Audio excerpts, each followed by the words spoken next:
A'udzubillahi minasyaitonirrajim. Bismillahirrahmanirrahim. Alhamdulillahilladzi hadana li hadza wa ma kunna linahtadiya laula an hadanallah. Laqad ja'at rusulu rabbina bil haqq wa nudu an tilkumul jannatu urithumuha bima kuntum ta'malun. Asyhadu an la ilaha illallah wahdahu la syarika lahu wa asyhadu anna Muhammadan abduhu wa rasuluhu la nabiyya ba'dah. Masya Allahu kan wa malam yashalam yakun wa la hawla wa la quwata illa billah amma ba'd.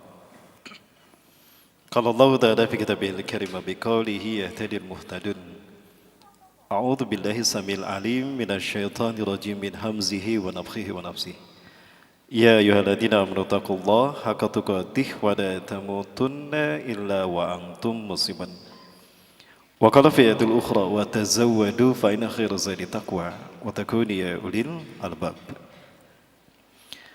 Wa qala dan fi ayatil ukhra hal yanzuruna illa an ta'tiyahumul malaikah aw ya'tiya rabbuka aw ya'tiya ba'du ayati rabbik.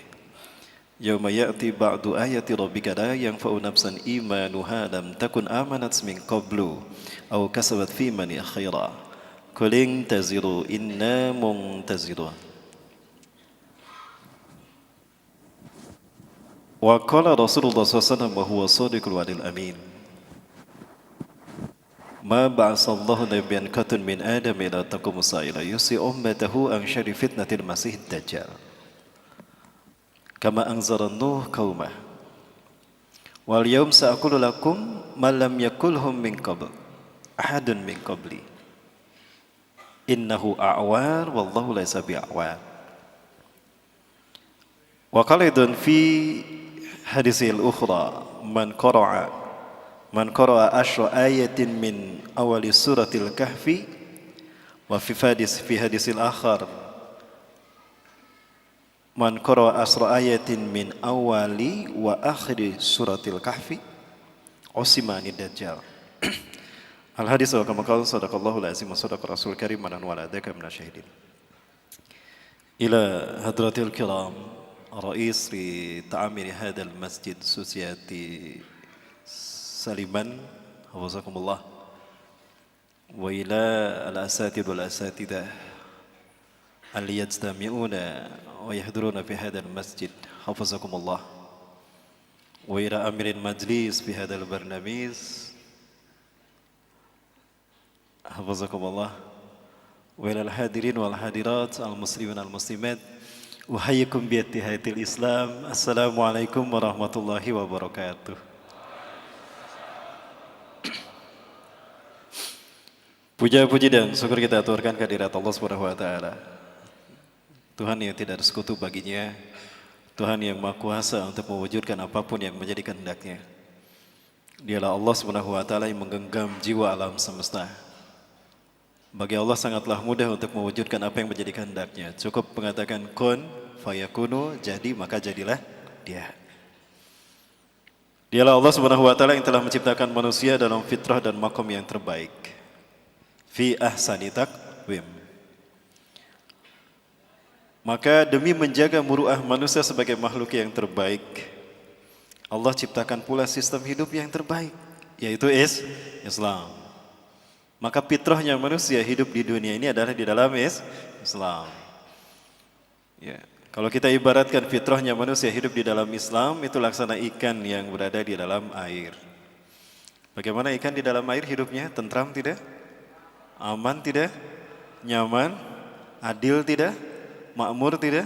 Wah, udah ketahuan ya saya ngomong kayak gini. Ya. Maka begitulah fitrahnya manusia hidup di dunia ini di dalam Islam. Seperti ikan hidup di dalam air. Maka jika ada manusia yang hidup di luar Islam, itu nggak jauh beda. Hidupnya seperti ikan yang berada di luar air. Bagaimana nasib ikan jika berada di luar air? Ada ikan yang bisa hidup di luar air? Nggak ada. Nasibnya nggak jauh beda kayak ikan bakar, ikan goreng, pepes ikan, apalagi. Ya gitulah nasib ikan jika berada di luar air. Ya begitu pula manusia. Jika berada di luar Islam, nasibnya nggak jauh beda kayak ikan yang berada di luar air. Maka kita bersyukur kepada Allah Subhanahu wa taala. Allah memberikan Islam sebagai sistem hidup kita demi menjaga muruah kita sebagai makhluk yang mulia. Ya, kita bersyukur Allah menjadikan Islam sebagai sistem hidup kita karena cuma Islam yang kompatibel dengan posisi dan apapun yang kita butuhkan sebagai manusia. Ya. Salawat dan salam semoga dilimpahkan pada uswah dan qudwah kita Rasulullah Muhammad sallallahu alaihi wasallam. Nabi dan Rasul yang diutus ke tengah-tengah umat akhir zaman. Menjadi isyarat kalau memang kita sudah berada di ujung peradaban manusia. Kita bukan lagi dekat dengan hari kiamat, tetapi kita betul-betul berada di pintu gerbang kiamat. Apa yang membuat saya yakin kita berada di pintu gerbang kiamat? Banyak hal yang membuat saya yakin bahwa kita berada di pintu gerbang kiamat. Sebagaimana hadis Rasulullah. Dari mana saya yakin? Karena dari hadis Rasulullah SAW. Sebagai contoh, Rasulullah SAW pernah menegaskan, baina yaday sa'ah, di pintu gerbang kiamat, sinina khawati'atan. Ciri kalau kita berada di pintu gerbang kiamat adalah munculnya tahun-tahun penuh dengan tipu daya dan tipu muslihat. Jadi tahun-tahun kita penuh dengan tipu daya dan tipu muslihat. Ini hadis terdapat dalam berbagai macam kitab akhir zaman. Sudah terasa belum tahun-tahun kita penuh dengan tipu daya dan tipu muslihat? Sampun terasa? Sampun dereng? Sampun, nggih.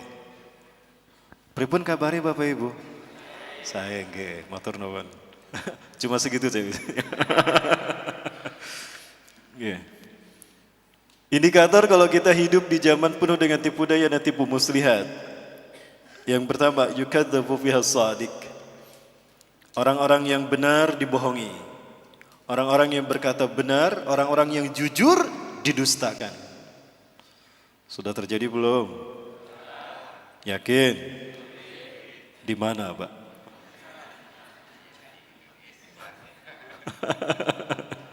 Ketika yang benar dibohongi, yang jujur didustakan, maka yang kedua pasti terjadi. Karena ini sistem. Wa yusaddaqu fihal kadzib, maka dibenarkanlah para pendusta.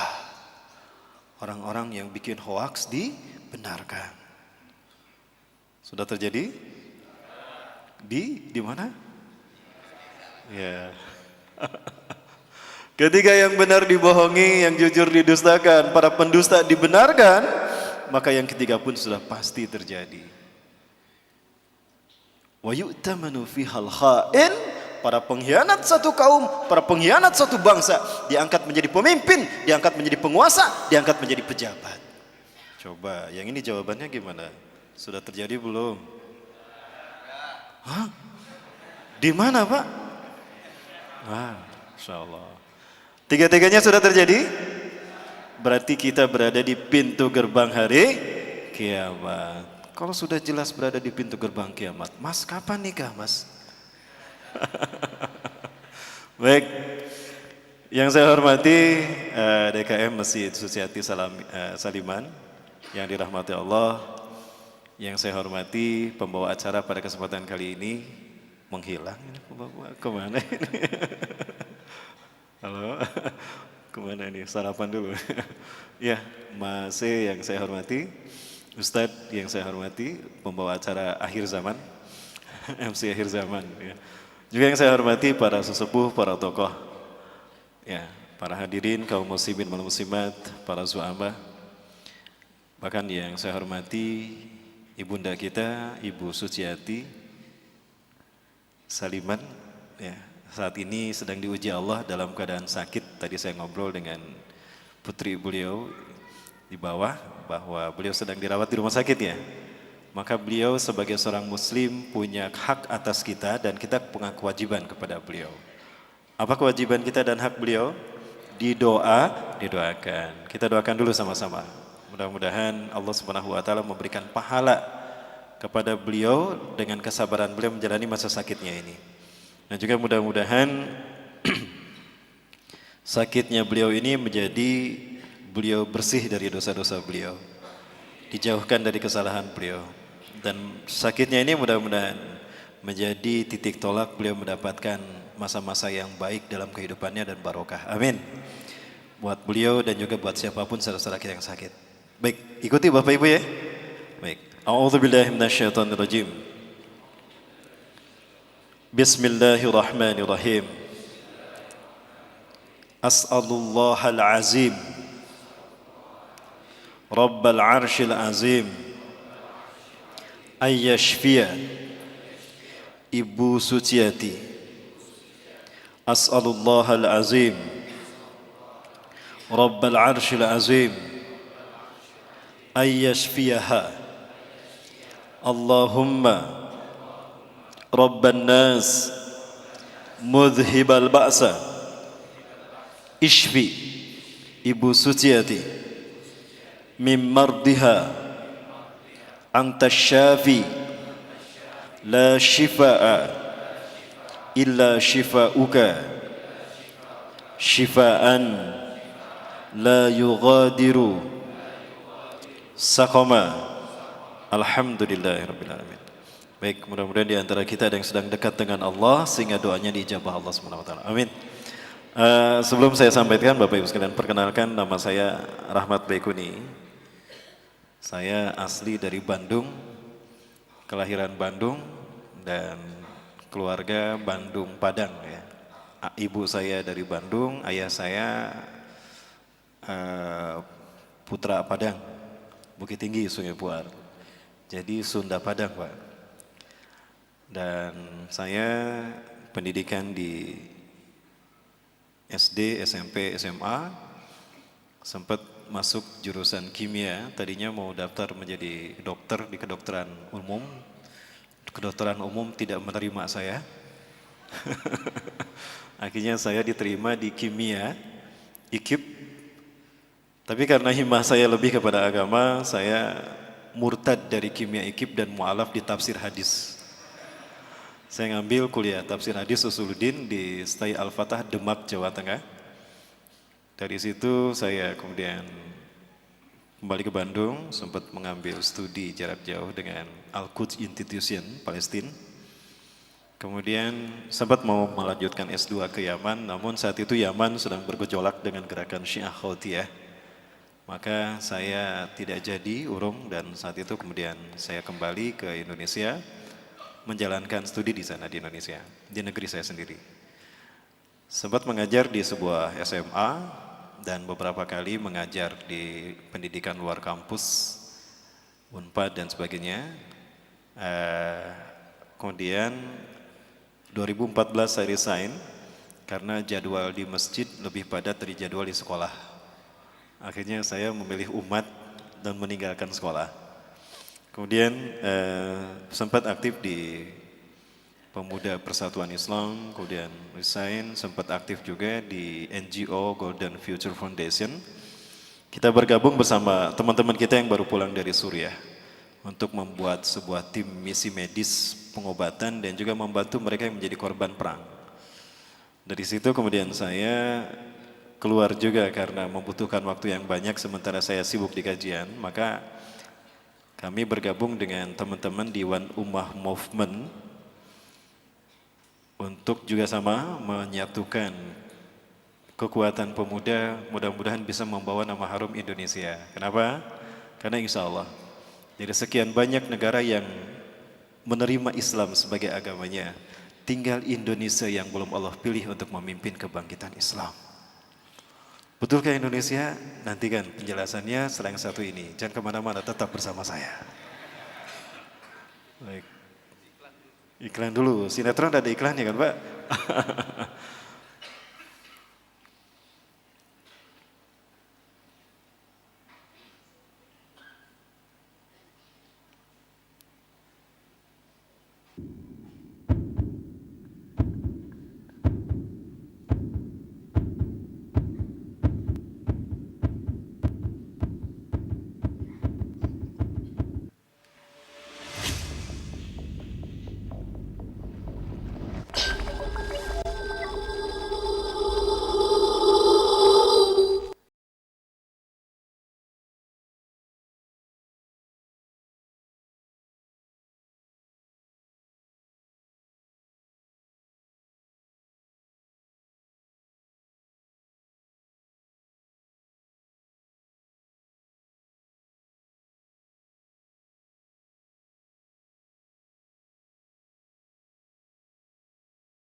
Ya.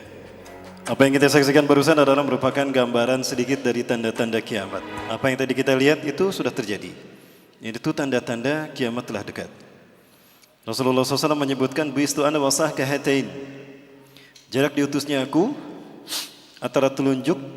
antara aku dengan kejadian hari kiamat seperti telunjuk dan jari tengah. Rasulullah merenggangkan sedikit. Yuhalu bainahuma qalilan. Ya. Rasulullah menyebutkan begini, antara aku dengan kiamat itu seperti ini 14 abad yang lalu. Lah kita hari ini mau bilang apa? Antara kita dengan kiamat, saya melipat jari tengah saya. Lah kalau gini, maksudnya apa ya? Ini bukan kampanye. Nanti saya bilang begini bukan kampanye juga ya. Sensitif memang sekarang.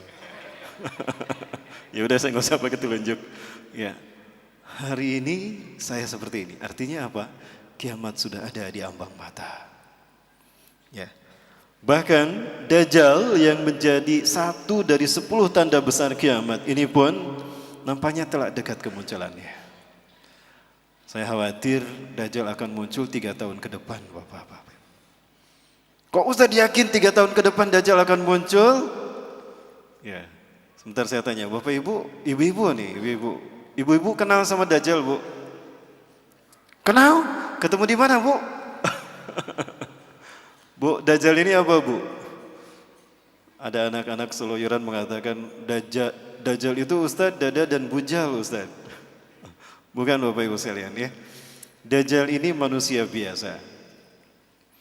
Dia manusia biasa seperti kita. Dajjal bukan Fomeo, tapi dia manusia. Dia lahir 100 tahun sebelum Nabi Musa diutus. Berarti umurnya berapa tahun? Nabi Musa diutus di tahun 1450 sebelum Masehi. Kurang lebih itu. Silakan Bapak Ibu buka dalam kitab Qisasul Anbiya wal Mursalin karya Al-Hafiz Imam Ibnu Katsir rahimahullah. Atau di dalam kitab Atlas Tarikhil Anbiya wal Mursalin Syekh Sami bin Abdullah Al-Maghluz. Ya. Itu diceritakan kalau Nabi Musa diutus di tahun 1450 sebelum Masehi, kurang lebih. Berarti dia Dajjal dilahirkan di tahun 1350 sebelum Masehi. Sekarang sudah 2019 Masehi, tambahkan ke 1350. Pinten? Berapa Bapak Ibu? 3.300-an ya, 3.372 tahun usianya. Dia termasuk al-mumtazirin yang Allah tangguhkan. Awalnya saya tidak berpikir panjang tentang siapa itu Dajjal, hanya sebatas pengetahuan saja. Saya tidak pernah mau berniat menyampaikan pada orang lain. Karena orang lain memang pun kalau diajak bicara Dajjal terkadang orang takut dan juga apa itu Dajjal? Apa kepentingannya buat kehidupan saya? Tidak ada. Tapi ternyata saat ini justru kita mesti wajib tahu tentang Dajjal karena fitnahnya sudah merambah seluruh kehidupan kita. Tidak ada satupun bidang dalam kehidupan kita, hatta agama sekalipun, melainkan fitnah Dajjal ada di dalamnya. Biasa saya kalau masuk ke sebuah masjid untuk pengajian, saya suka lirik dulu kanan kiri, lihat arsitektur masjidnya. Kalau di sini insya Allah tidak ada. Tidak ada simbol-simbol Dajjal. Karena para pengikut Dajjal, mereka ingin menguasai dunia, melakukannya dalam 3 ranah. Simbol, ritual, dan arsitektur. Itu 3 ranah yang disentuh oleh Dajjal. Maka 3 ranah ini tidak pernah terlepas dari sistem Dajjal. Simbol, ritual, arsitektur. Ya, salah satu contoh ritualnya. Orang-orang Yunani mereka menyembah Dajjal dengan melakukan pawai obor. Pawai obor keliling negeri. Menyembah dewa matahari mereka. Ya, dewa matahari mereka bernama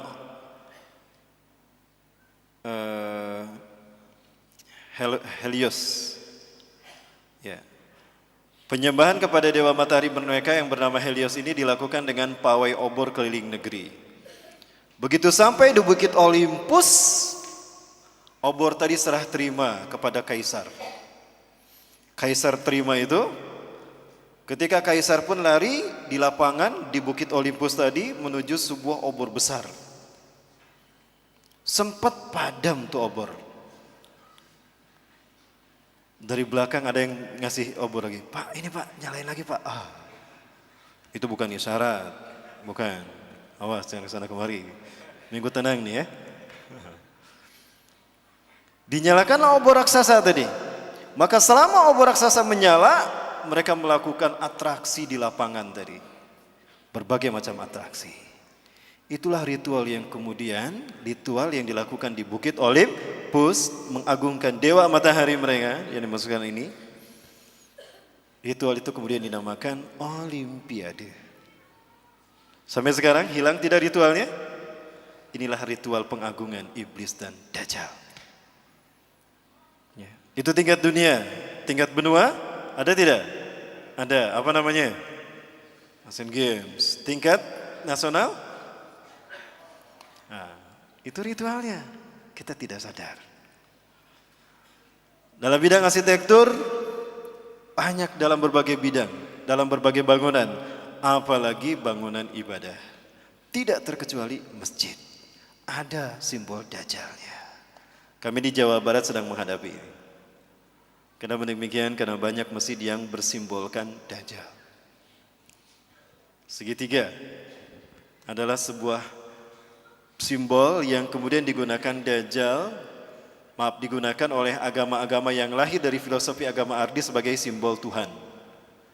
Jadi agama-agama yang lahir dari filosofi akal budi manusia menjadikan segitiga sebagai simbol Tuhan. Makanya di dalam agama Hindu ada Trimurti, betul? Di dalam agama Buddha ada Tridharma, kitab sucinya Tripitaka. Di dalam agama Kristen ada Trinitas. Dan di sini ada Trianto. Ada Trianto?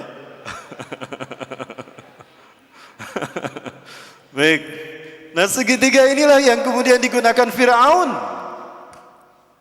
untuk menunjukkan eksistensinya sebagai Tuhan. Kita tahu Fir'aun mengaku Tuhan. Wa ana rabbukumul a'la. Itu kata Fir'aun di hadapan Nabi Musa dan Harun. Maka dia bangun sebuah bangunan yang dilihat dari 4 arah mata angin, 4 penjuru mata angin itu sama, segitiga. Piramida. Boleh saya gunakan whiteboardnya? Saya kayaknya banyak menggunakan whiteboard nih. Gak apa-apa Bapak Ibu? Boleh ya? Kameramen? Nah ini, kasihan kameramennya mana? Ini saya banyak, ya kayak tadi malam ya. Tadi malam gak bisa kemana-mana. Baik. Wah, ada adik-adik cakep nih. Insya Allah, maaf ya dia.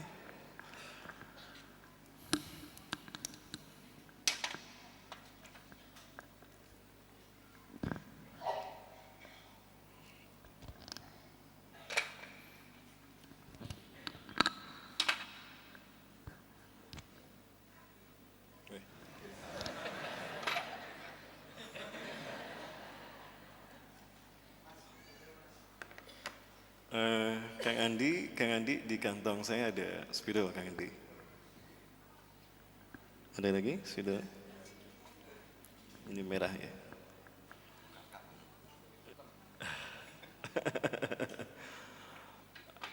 Baik Bapak Ibu, nah Firaun membangun piramida untuk menunjukkan kalau dia Tuhan, agar dunia mengetahui eksistensinya sebagai Tuhan. Dan yang diperbudak sebagai tukang batu saat itu adalah bangsa Yahudi. Tukang batu bahasa merekanya adalah mason. Ya, mason. Allah mendengar doa kaum Bani Israel yang diperbudak oleh Fir'aun selama berabad-abad.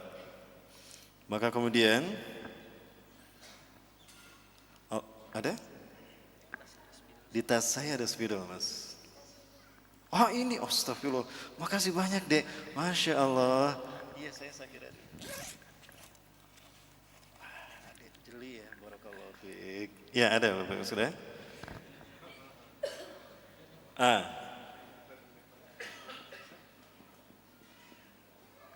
Yang diperbudak sebagai tukang batunya adalah bangsa Yahudi Bani Israel. Mason. Mason itu artinya tukang batu.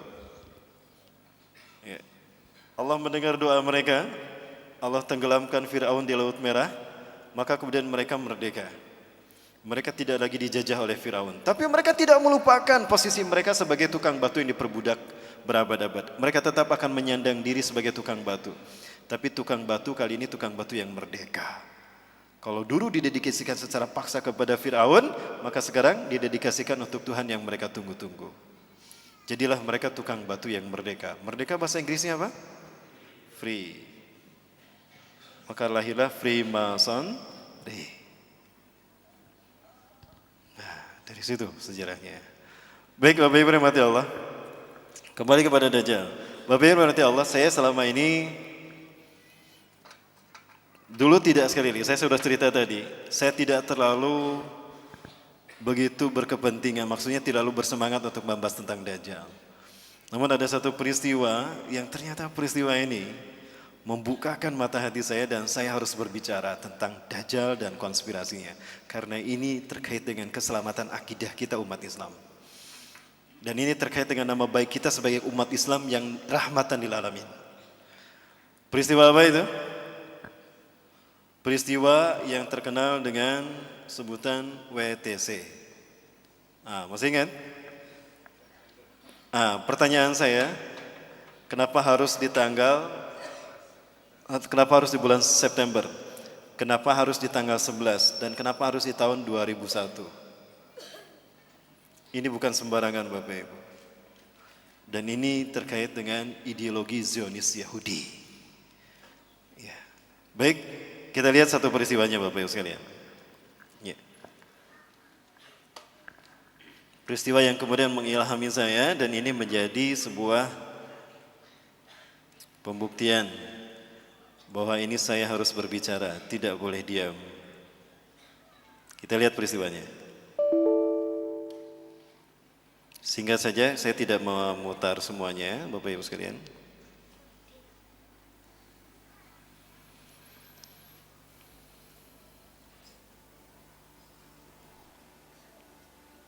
Apa yang bisa kita petik Bapak Ibu?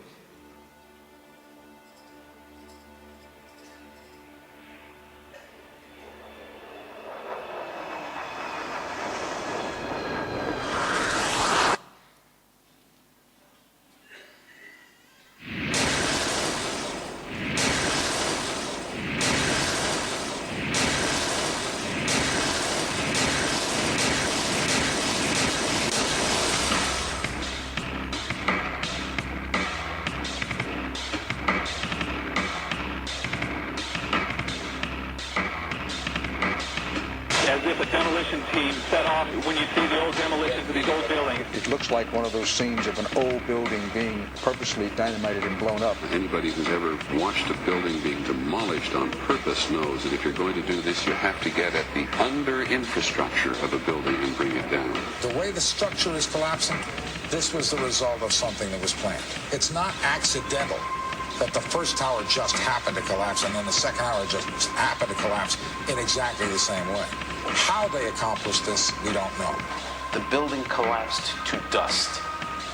You don't find a desk. You don't find a chair. You don't find a telephone, a computer. The biggest piece of a telephone I found was half of the keypad, and it was about this big. What happened to the concrete? The concrete was pulverized from river to river. There was dust powder 2-3 inches thick. The concrete was just pulverized. Reminiscent of those pictures we've all seen too much on television. Nah yang lucu ini gedung tidak ditabrak oleh pesawat. Tidak ada seekor lalat pun yang menabrak gedung ini. Tapi gedung ini hancur.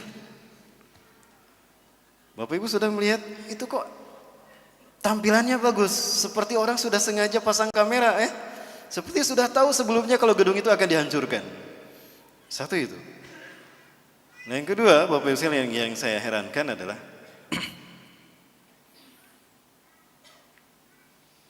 bahwa pesawat apapun kata arsiteknya ini gak akan mungkin menghancurkan gedung. Kok bisa hancurnya persis seperti gedung yang sengaja diledakkan? Memang sengaja diledakkan. Pesawat itu hanya alibi. Yang ketiga, Bapak Ibu lihat pesawatnya. Itu bukan pesawat penumpang. Itu pesawat kargo. Apa bedanya pesawat penumpang dengan pesawat kargo? Kalau pesawat penumpang ada jendelanya kan? Barusan ada jendelanya tidak? Tidak ada jendelanya. Itu pesawat kargo. Dan ternyata tidak ada penumpangnya. Itu pakai remote control Bapak Ibu. Dari bawah ada orang lihat dan mengamera bahwa ternyata ada percak-percak begitu di bawahnya. Itu remote control. Jadi ini by design Bapak Ibu. Ini tidak ada orang yang melakukan. Dan ini tidak dilakukan oleh Usamah bin Laden. 1 bulan ke belakang, 2 bulan ke belakang, 2 bulan ke belakang, Direktur CIA mengumumkan, meminta maaf kepada Usamah bin Laden dan Al-Qaeda bahwa ternyata Usamah dan Al-Qaeda tidak pernah terlibat dalam penghancuran WTC. Lalu siapa yang menghancurkan WTC? Yang menghancurkan WTC adalah orang yang satu ini, Bapak Ibu. WTC hancur dilakukan oleh orang dalam Amerika sendiri. Siapa orangnya? Sesuatu yang aneh bagi saya. Ya. Karena saya sebutannya Bapak Ibu coba saksikan.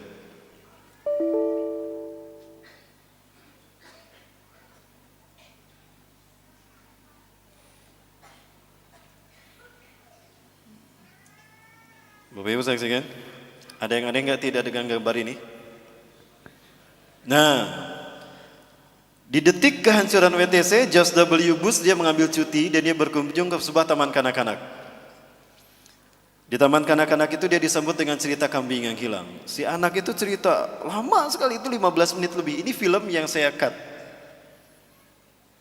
Ini film yang saya cut. Saya cut. George W. Bush di sampingnya pegang buku yang sama. Oh yes, I see. Oh yes. Yes, ya. Dia balik lihat buku, lihat ke anak tadi. Apa yang aneh? Buku yang dia pegang terbalik.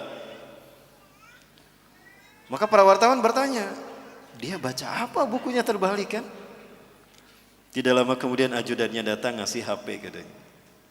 Sir, is call for you. Pak, mohon maaf ini panggilan buat Anda Tuan. Dia dengarkan.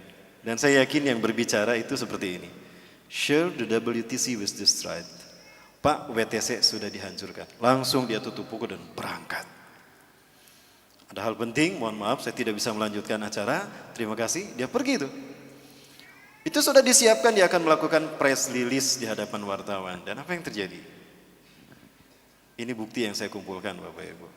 Bukti yang saya kumpulkan. Dan ini terkait dengan Dajjal. Ada yang percaya kalau WTC itu terkait dengan Dajjal? Itulah kenapa harus tanggal 11 bulan September 2001 dan kenapa harus di pagi hari.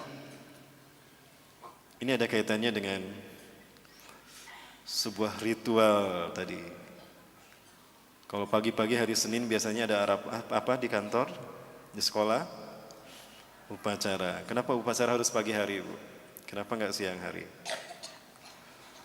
Nah, nanti kalau saya ketemu lagi kita bahas itu. Saya butuh 2 jam untuk membahasnya.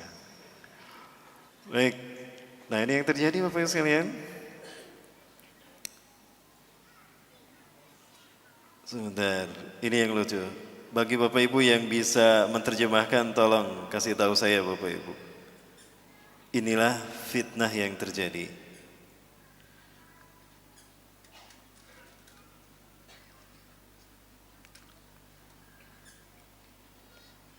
Press release yang terjadi, dia membuka press release-nya. Namun press release yang dia lakukan menyakiti hati kita umat Islam. Kalimatnya aja seperti ini. Al-khinzir Bush arada ayyasubal Qur'ana faqadallahu lisanah. Apa arti khinzir? Babi. Al-khinzir Bush. Jadi apa artinya? Arada ayyasubal Qur'ana. Dia menghina Al-Qur'an. Faqadallahu lisanah. Maka Allah mengikat lisannya. Baru dia ngomong, selanjutnya dia nggak bisa ngomong lagi. Ada yang pegang Quran?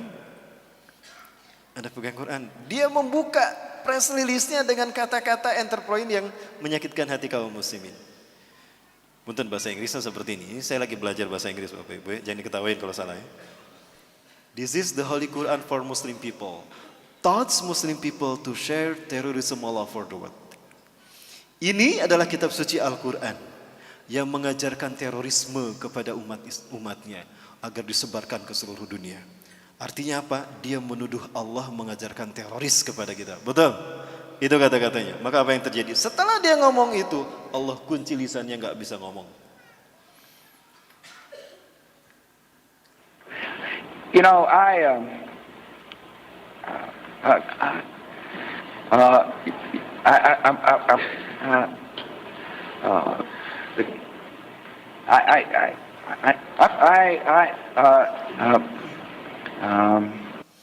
Ada yang bisa menjelaskan?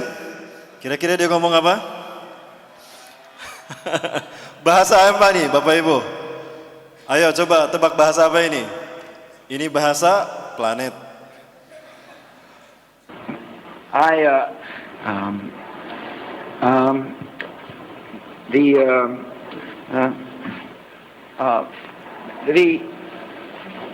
So he's no, here, I know, look.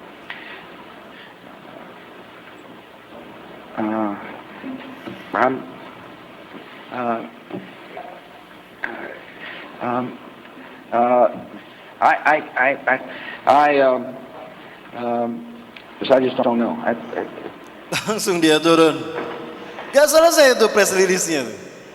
Lalu apa yang mau dia sampaikan? Dia nggak bisa ngomong. Dia membuka dengan melakukan fitnah. Fasubhanallah ala qudratihi wa quwwati wa jabratihi. Maha suci Allah dengan kekuatannya dan kebesarannya dan kekuasaannya. Allah perlihatkan itu. Dia menghina kalau ini dilakukan. Padahal dia sendiri yang melakukan. Sudah terbayang jelas Bapak Ibu. Dari sini, wah ini konspirasi. Ini fitnah besar. Saya bikin tulisan. Saya telepon teman-teman, kumpulkan data sebanyak mungkin. Tulisan itu saya sebarkan di kota Bandung tuh saat itu. Langsung saya sebarkan tahun 2001 juga. Di bulan September juga. Begitu ada kajian saya sampaikan. Ini fitnah. Allah mengirimkan berbagai macam data kepada saya alhamdulillah. Dan mengirimkan berbagai orang yang harus memberikan data kepada saya. Allahu Akbar. Ada seorang mahasiswa yang saat itu memang tinggal di pesantren kami. Itu punya dosen, adik dosennya sedang S2 di Boston. Di Boston Amerika Serikat Bapak Ibu. Itu ada satu peristiwa di mana rame bahwa ternyata pesawat yang menabrak Menara Utara yang tadi Bapak Ibu lihat. Itu nomor seri penerbangannya, punten Bapak Ibu ya. Ini nggak apa-apa kajiannya seperti ini Bu. Betul apa-apa Bu? Iya. Baik.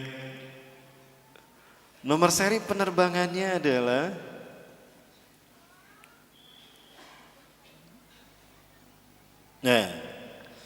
Q33 ini ya. Apa yang saya lakukan saat itu saya sedang membaca buku Bill Gates yang menjadi master dari Microsoft, pemilik Microsoft ini ya, komputer, sistem pengoperasian komputer. Bill Gates ini saya yakin dia orang Yahudi. Apa yang saya lakukan? Saya copy paste Bapak Ibu, Ctrl C, saya ulang 2 kali. Copy 2 kali, jadi ada 3. Yang pertama saya rubah fontnya Bapak Ibu. Dan ini menjadi jawaban siapakah pelaku di balik kehancuran WTC. Saya rubah fontnya ke Wingdings. Apa yang terjadi? Apa yang terjadi Bapak Ibu?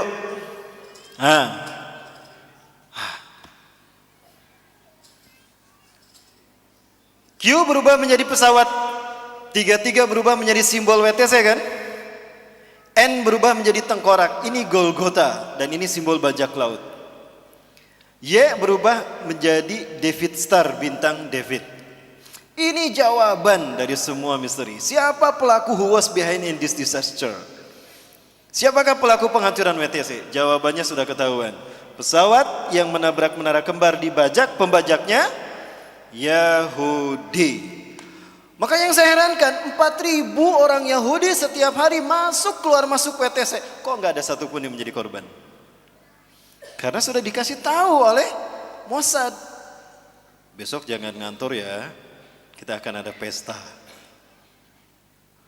Baik, Bapak Ibu perhatikan simbol ini. Ini tengkorak.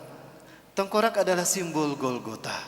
Golgotha itu tengkorak. Bukit Golgotha adalah bukit di mana Dajjal dikuburkan selama 3 hari 3 malam.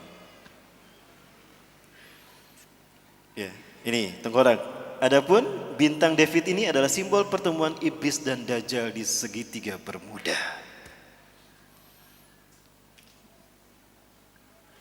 Allahu Akbar. Terlihat kan? Wah, ini fitnah ini. Baik, yang kedua, nanti kita bahas Bapak Ibu. Inilah jawaban dari judul kita, misteri kemunculan Dajjal. Dan ketahuan nanti Bu, kapan munculnya. Dari sini saya menemukan jawabannya, 3 tahun lagi. 3 tahun lagi Dajjal akan keluar. Bagaimana Dajjal 3 tahun lagi akan keluar? Dari mana angkanya Bapak Ibu? Ini prediksi. Kok bisa Ustaz prediksi? Nanti prediksinya. Masih ada waktu kan? Lanjut. Yang kedua, fontnya saya ganti ke Webdings. Perhatikan apa yang terjadi.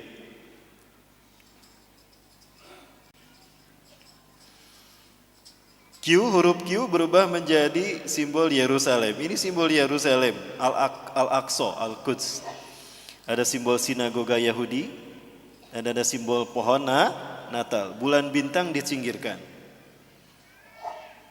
Selama ini kita membangun mesin, nah ini arsitektur. Simbol, ritual, arsitektur. Simbol dan arsitektur itu menyatu. Bapak Ibu, setiap kali kita melihat masjid, biasanya di atas kubahnya ada bulan bintang, betul? Apakah bulan bintang simbol Islam? Ya, dalam arsitektur, teknik arsitektur Islam yang saya tahu, ma fauqal kubbata fahuwal mu'azzam. Sesuatu yang ada di atas kubah itulah yang diagungkan. Kalau di atas kubah biasanya ada lafaz Allah, benar gitu. Karena Allah yang diagungkan. Lah kalau di atas kubah ada bulan bintang, berarti umat Islam mengagungkan bulan dan bintang. Lihat Quran surat Fussilat ayat keberapa? Wa min ayatihil lailu wan nahar wasyamsu wal qamar. La tasjudu lisyamsi wala lil qamar wasjudu lillahi alladzi khalaqahunna in kuntum iyyahu ta'budun. Dan sebagian dari tanda kekuasaan Allah adalah bulan, bintang, malam, siang, bulan dan matahari. Jangan kamu sujud kepada bulan dan bintang, tapi sujudlah kepada Allah yang menciptakannya. Jika memang kalian hanya kepada Allah menyembah. Bapak Ibu sekalian, bulan dan bintang. Bulan bintang itu sama dengan simbol ini Bapak Ibu. Nah ini punten. Bulan adalah Dajjal, bintang itu matahari kan? Matahari itu iblis. Yang kalau digambarkan dengan simbol tangan seperti ini. Maka siapapun yang ketika dipoto mengangkat tangannya seperti ini, itu artinya dia komitmen kepada iblis dan Dajjal. Cis. Wah, syahadat lagi itu dia. Gogor akidahnya itu. Betul demikian Bapak Ibu? Baik. Saya perlihatkan tayangannya Bapak Ibu. Sebentar.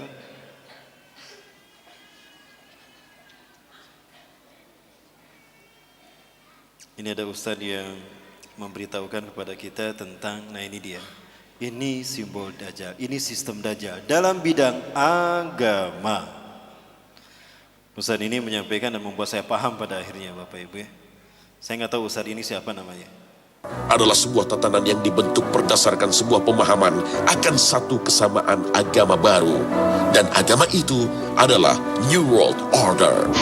Tata dunia baru. Maka negara-negara di dunia adalah pseudo government di dalam kendali iblis dan Dajjal yang oleh orang Yahudi digambarkan dengan handshake of Illuminati. Seperti apa simbolnya? Ini dia. Siapapun yang mengangkat tangannya seperti ini, berarti dia komitmen dengan iblis dan Dajjal. Ustadz, dulu saya pernah foto kelas Ustadz, cis. Aduh, Ustadz gimana dong? Apa saya harus syahadat lagi? Ya, sini syahadat lagi sini. Inilah simbol siapapun yang akan menjadi pengikut iblis dan Dajjal. Dan inilah yang dilakukan oleh para pemimpin-pemimpin negara, hatta pemimpin-pemimpin kota di seluruh dunia. Sampai ke tingkat wali kota, mereka bisa terkenal, mereka bisa menjabat dalam waktu singkat jika mereka komitmen kepada iblis dan Dajjal. Dan inilah bagian dari fitnah Dajjal. Gimana Bapak Ibu sekalian?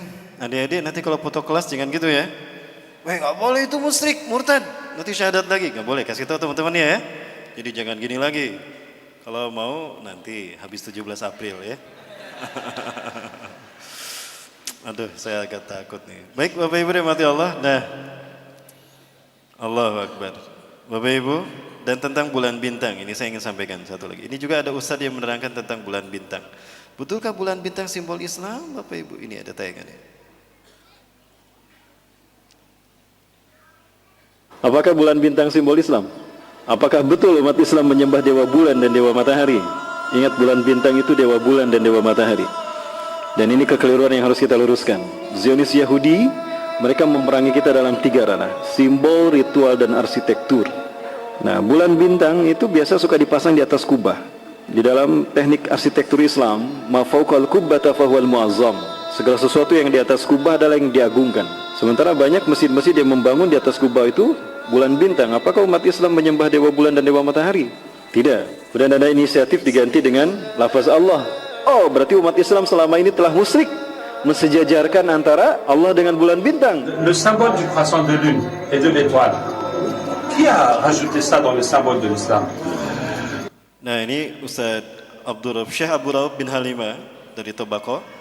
Ini seorang muslim yang kerasukan jin yang diruqyah, dan jin yang di dalam tubuh pemuda ini, laki-laki ini, berkata ketika ditanya, siapakah yang membuat bulan dan bintang sebagai simbol Islam? Ternyata itu jawabannya apa? Coba kita lihat. Biarkan antara Allah dengan bulan bintang. Le symbole du croissant de lune et de l'étoile. Qui a rajouté ça dans le symbole de l'islam? Ah, c'est des juifs. Oui. Et on fait que les musulmans ont pris ça comme symbole. Oui. Pour mettre dans leur drapeau, dans leur mosquée. Oui. Ya. Jadi yang membuat simbol Islam bulan bintang itu bukan kita, bukan umat Islam. Itu adalah Yahudi. Kalau di masjid mungkin bisa dirubah. Tapi kalau di bendera negara, gimana bendera negara? Ada bendera negara Islam yang benderanya bulan bintang kan? Berarti sama dengan, nah tadi Bapak Ibu coba kita lihat lagi ya. Nih, ini nih. Ini tadi saya katakan apa? Ini adalah simbol pertemuan iblis dan Dajjal di segitiga bermuda. Boleh saya pakai whiteboard lagi? Tadi sudah kita bahas bahwa segitiga adalah simbol Tuhan dalam filosofi agama Ardi. Maka Tuhan digambarkan dengan segitiga. Bapak Ibu, iblis, siapa nama asli iblis? Azazil.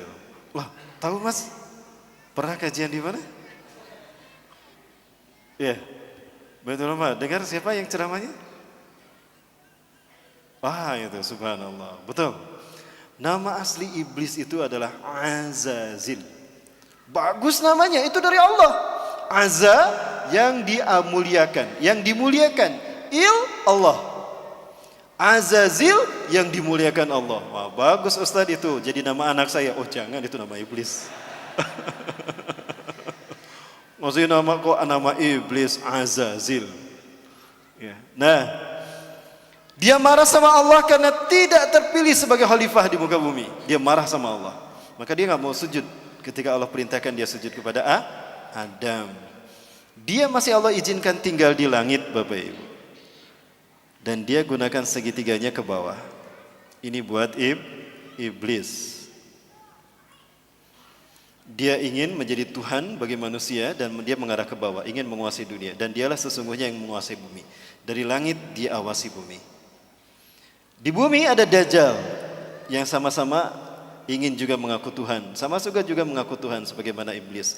Dan sama-sama dilahirkan di negara yang Allah binasakan lewat malaikat Jibril. Sama-sama diurus malaikat Jibril dan sama-sama ditangguhkan ajalnya sampai hari kiamat. Menjelang hari kiamat. Nah, Dajjal nama aslinya siapa? Kalau ini nama aslinya Azazil. Kalau Dajjal nama aslinya Samiri. Kenapa Dajjal nama aslinya Samiri? Karena lahir di Samirah. Samirah, Palestina. Allah takdirkan keduanya bertemu di segitiga Bermuda. Segitiga Bermuda adalah sebuah area lepas pantai di Samudra Atlantika yang menghubungkan 3 titik. Ada Florida, Miami, ada Bermuda, dan ada Puerto Rico. Kapal laut, kapal selam yang lewat sana hilang tanpa jejak. Sebetulnya tidak hilang, ada di sana, cuma ditutup dengan kristal cahaya. Allah takdirkan mereka bertemu di segitiga Bermuda dan mereka menjadi dui tunggal, Tuhan Yang satu tampak, yang satu dia tampak, mengaku Tuhan. Bagaimana simbol pertemuan mereka? Maka jadilah simbol pertemuan mereka seperti ini. Betul? Nah, ini filosofi dari mana asal simbol seperti ini. Ini adalah simbol pertemuan iblis dan Dajjal yang kalau disimbolkan dengan tangan tadi kayak gini. Ya. Inilah pertemuan yang sangat dinikmati oleh Azazil atau iblis. Dia menyeru si Samiri Dajjal. Iblis biasa menyebut nama seseorang itu dari suku kata pertama. Samiri dipanggil Sam. Come here Sam, come here Sam. Kesini Sam, kesini Sam. Ya, Samiri dipanggil Sam. Samsudin dipanggil ada Samsudin di sini. Enggak, ya maaf. Nah. Maka dirangkul, sini Sam, come here Sam. Dirangkul terus si Samiri, iblis, Dajjal. Apa kata iblis? Hari ini adalah hari yang aku tunggu-tunggu sejak aku diturunkan dari surga ke dunia, di mana aku dipertemukan dengan saudara kembarku.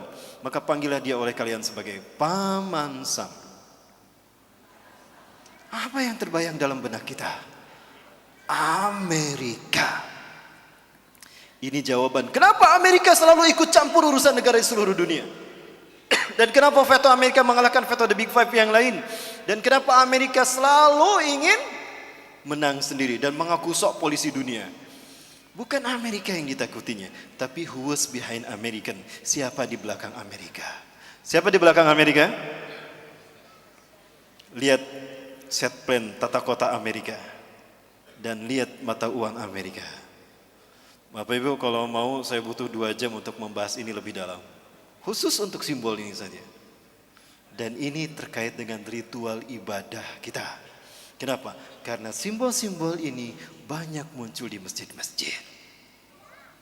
Bukan hanya di masjid, di gereja. Saya bisa tunjukkan satu-satu. Dan bukan hanya di Indonesia, di seluruh dunia. Kenapa ada di tempat penyembahan? Karena iblis dan Dajjal ingin manusia bukan menyembah Allah, tapi menyembah kita, menyembah mereka maksudnya. Betulkah demikian? Bapak Ibu subhanallah, kita baru bahas simbol ini nih, kita baru bahas judul ini. Belum kepada materi ini. Gimana lanjut Bapak Ibu? Ibu-ibu bisa diikutin? Bisa Bu diikutin? Sip Bu. Ya, tapi saya nggak bisa kayak Mbak itu nggak bisa nanti Mbak. Baik. Sampai mana tadi? Oh, sampai ini. Nah ini Bapak Ibu, kita sudah mulai membedah teka-teki itu kan? Satu persatu. Nah sekarang Bapak Ibu saya ingin menunjukkan konspirasi iblis dan Dajjal sudah sampai pada penterjemahan Quran. Baik, saya minta yang hadir di sini buka Qurannya semua. Yang bawa Quran, buka Quran surat ke-7 Al-A'raf ayat ke-16. Saya ingin buktikan kalau ini ada konspirasi dalam penterjemahan Quran, konspirasi Yahudi. Dan saya harap Bapak Ibu bisa melakukan kritisi kepada Departemen Agama. Nanti saya tanya suaranya sepakat atau tidak, saya minta dukungannya. Surat ke-7 ayat ke-16.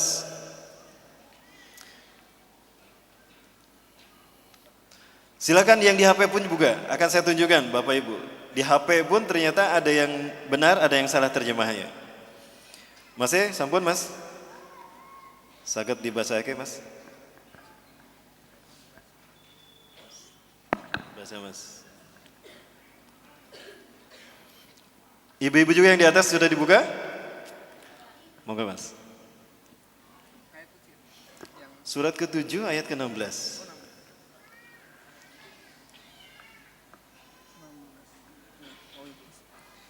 Iblis menjawab, karena engkau telah menyesatkan aku, pasti aku akan selalu menghalangi mereka dari jalanmu yang lurus. Baik, subhanallah. Sebentar Mas, ulangi lagi Mas. Bapak Ibu perhatikan betul kata-katanya? Iblis menjawab, karena engkau telah menyesatkan aku, pasti aku akan selalu menghalangi mereka dari jalanmu yang lurus. Baik, ada yang sama? Ada yang beda terjemahnya? Beda, ada yang beda? Masnya beda ya? Mas tolong dibacakan Mas, dipakai HP Mas. Iblis menjawab, karena engkau telah menghukum aku tersesat, pasti aku akan selalu menghalangi mereka dari jalanmu yang lurus. Bedakan menyesatkan aku dengan menghukum aku tersesat? Kalau kata-kata iblis karena engkau telah menyesatkan aku, berarti iblis sesat karena ada yang menyesatkan, betul? Siapa yang menyesatkannya? Seolah-olah Allah yang menyesatkan kan? Karena engkau telah menyesatkan aku. Iblis berkata begitu. Berarti yang bersalah siapa? Allah yang telah menyesatkan iblis loh. Kok jadi Allah yang disalahkan? Betul Bapak Ibu? Nah, sepakat gak kalau kita minta kepada Departemen Agama dirubah tuh terjemahnya? Sepakat. Yang sudah kadung ada di HP, ganti HP-nya. Mas mereknya apa mas? Oh nyicil, aduh jangan keras-keras mas. Itu terjemahan yang diinginkan Yahudi Bapak Ibu. Iblis korban ketidakadilan Tuhan. Harusnya dia yang menjadi khalifah di muka bumi, bukan Adam. Maka Zionis Yahudi nggak mau menyebutnya iblis. Iblis itu artinya pembangkang. Ablasu iblis, iblisan, pembangkang. Maka dia diberi nama dengan nama yang terhormat. Zionis Yahudi memberikan nama yang terhormat bagi Ajazil, bukan iblis. Ada yang tahu? Lucifer. Pernah dengar Lucifer? Maka para pengikut iblis disebut Luciferian.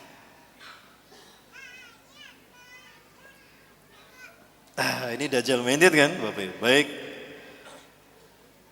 Bapak Ibu, segitiga dan satu mata. Sekarang kita bicara satu mata. Oke, kita kembali ke sana ya. Coba kita lihat yang di sana, segitiga satu mata. Bapak Ibu perhatikan yang satu mata ini. Ini nih. Ini simbol Yerusalem. Palestina. Ini segitiga ini, yang dua ini menunjukkan iblis dan Dajjal. Lihat Bapak Ibu satu mata ini. Ada yang aneh nggak dengan satu mata ini? Ada. Nah, coba Bapak Ibu lihat di satu mata tadi ada simbol ini.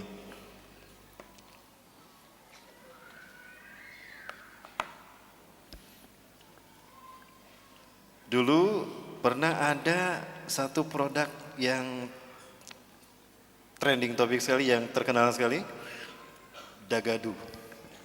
Dagadu Jogja kan? Simbolnya apa? Masih ada? Ini bukan simbol cahaya. Kadang orang menganggap seperti bukan simbol cahaya. Betul kan ada ya? Yang warna putih itu bukan simbol cahaya. Ya, tapi itu simbol pedangnya Herodes. Pedangnya Herodes Raja Romawi yang menusuk mata kanan Dajjal. Inilah peristiwa yang menyebabkan Dajjal kehilangan mata kanannya. Jadi Dajjal normal sejak lahir kedua matanya. Dia bermata dua. Cuman di sini tetap tulisannya kafir. Kecuali nanti kalau masuk ke Indonesia diganti jadi non-muslim.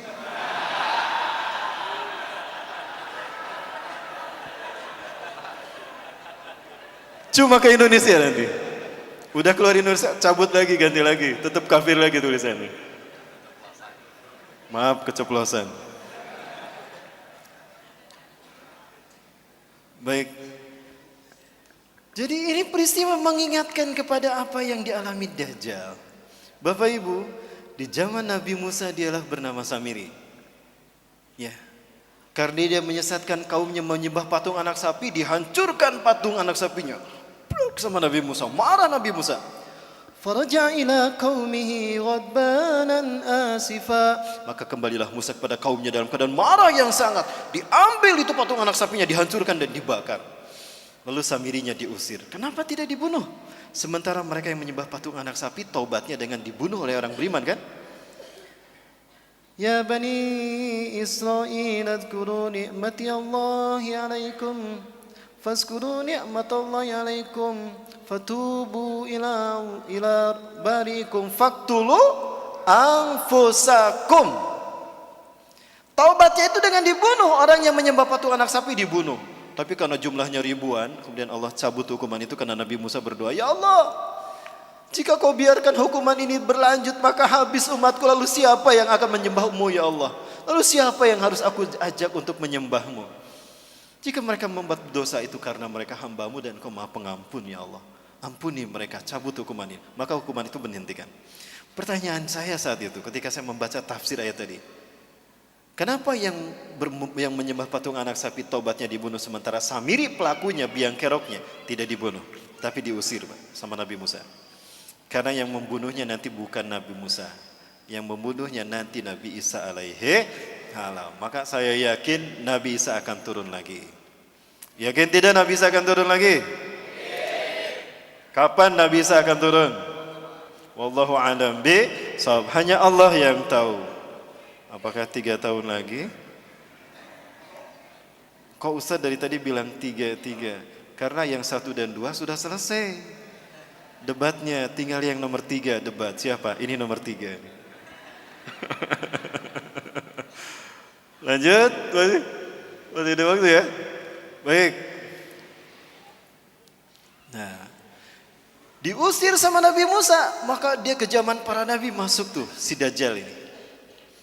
Di zaman Nabi Isa berganti nama menjadi Yudas Iskariot.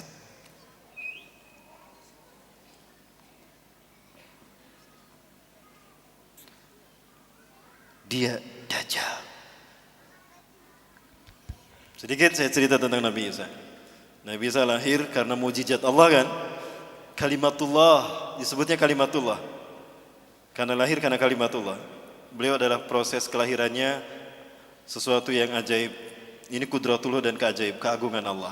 Lahir tanpa seorang ayah. Tapi jangan lantas kita bilang karena lahir tanpa seorang ayah anak Tuhan. Jangan Bapak Ibu. Zaman saiki banyak sekali mereka yang lahir tidak jelas siapa ayahnya. Apakah mereka anak Tuhan? Enggak juga kan? Baik. Nabi Isa sejak kecil itu dipelihara oleh Nabi Zakaria. Karena Nabi Zakaria ini adalah kakeknya. Nabi Zakaria adalah pamannya Siti Maryam.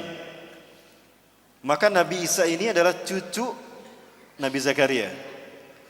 Dan Nabi Zakaria saat itu melahirkan anak yang bernama Nabi Yahya. Itu hampir satu usia, satu angkatan dengan Nabi Isa. Kedua-duanya dibawa ke Baitul Maqdis, bumi Isra Mi'raj Rasulullah di Al-Aqsa. Mendengar ceramah pendeta Sanhedrin. Pendeta Sanhedrin inilah pendeta yang memalsukan Taurat menjadi Talmud. Apa yang mereka lakukan? Yuharifunal kalima am mawadih. Dia menghapuskan satu ayat dari tempatnya. Summa yaktubunal kitaba bi aidihim, lalu dia menulis ayat dengan tangannya sendiri. Summa yaquluna hadza min indillah, kemudian dia mengatakan ini datang dari Allah. Wa ma huwa min indillah, padahal itu bukan dari Allah. Ya.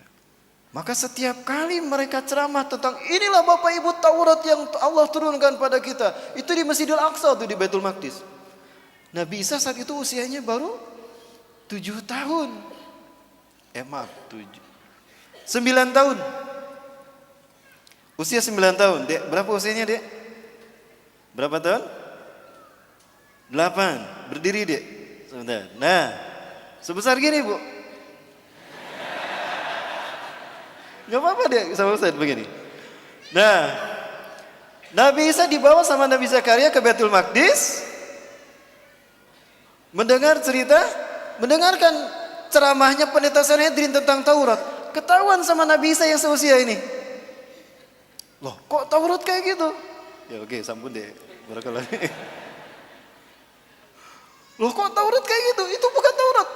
Langsung Nabi Isa seusia dedek ini naik ke atas bangku.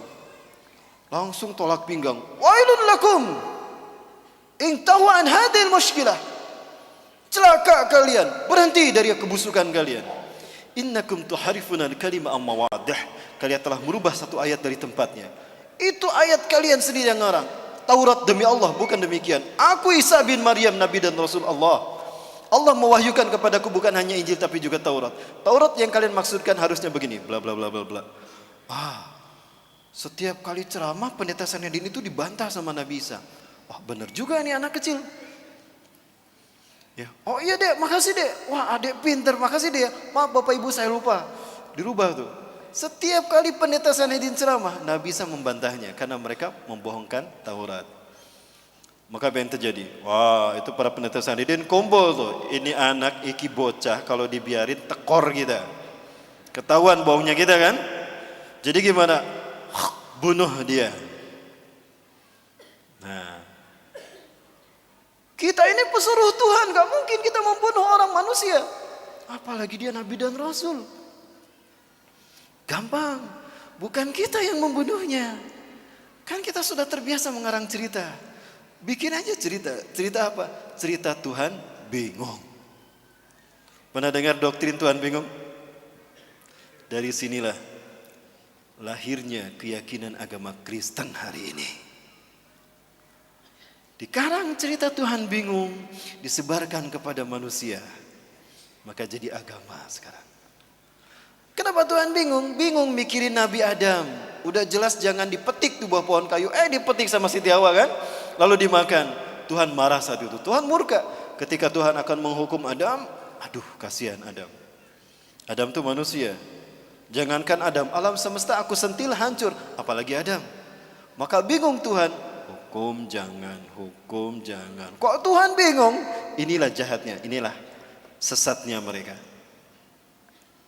Akhirnya Tuhan menemukan ide. Eureka kata Tuhan. Aku ini kan Tuhan. Tuhan immortal tidak mati. Kalau gitu aku saja yang dihukum. Bapak Ibu saya sedang menceritakan satu mata ini. Dan ini Dajjal. Kita tahu pada akhirnya Samiri di zaman Nabi Musa Dajjal. Dan di zaman Nabi Isa Dajjal berganti nama Yudas. Kenapa dia berganti nama? Untuk menyembunyikan identitasnya. Dan dia berganti-ganti kostum.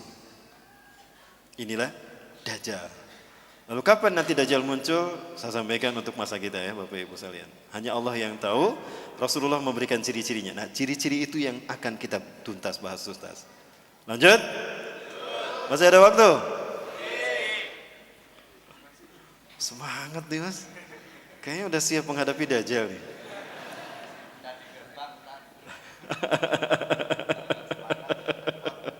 Baik, udah di gerbang kiamat ya.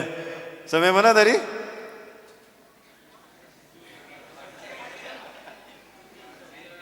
Nah, Tuhan bingung tadi. Tuhan bingung tadi. Akhirnya gimana? Aku kan Tuhan, aku tidak mati. Kalau gitu aku saja yang menggantikan Adam, jangan Adam yang dihukum. Jibril, Rene Jibril. Oke Tuhan. Kok kayak gitu? Jibril, sini Jibril. Catat Jibril, bikin maklumat Tuhan. Baik Tuhan, Jibril buka laptop, ketik tuh maklumat Tuhan .2. Sampun Tuhan. Tulis Jibril, nomor 1, Tuhan menjelma menjadi manusia. Ilahul Mubasyar. Baik Tuhan, maklumat Tuhan .2. Nomor 1, Tuhan menjelma menjadi manusia.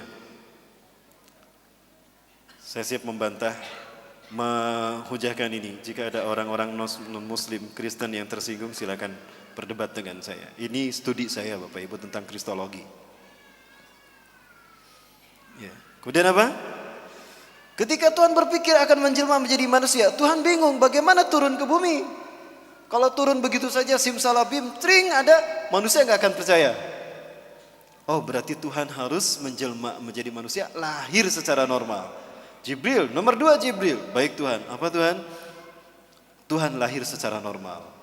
Baik, maklumat nomor 2, Tuhan lahir secara normal. Sudah pun Tuhan.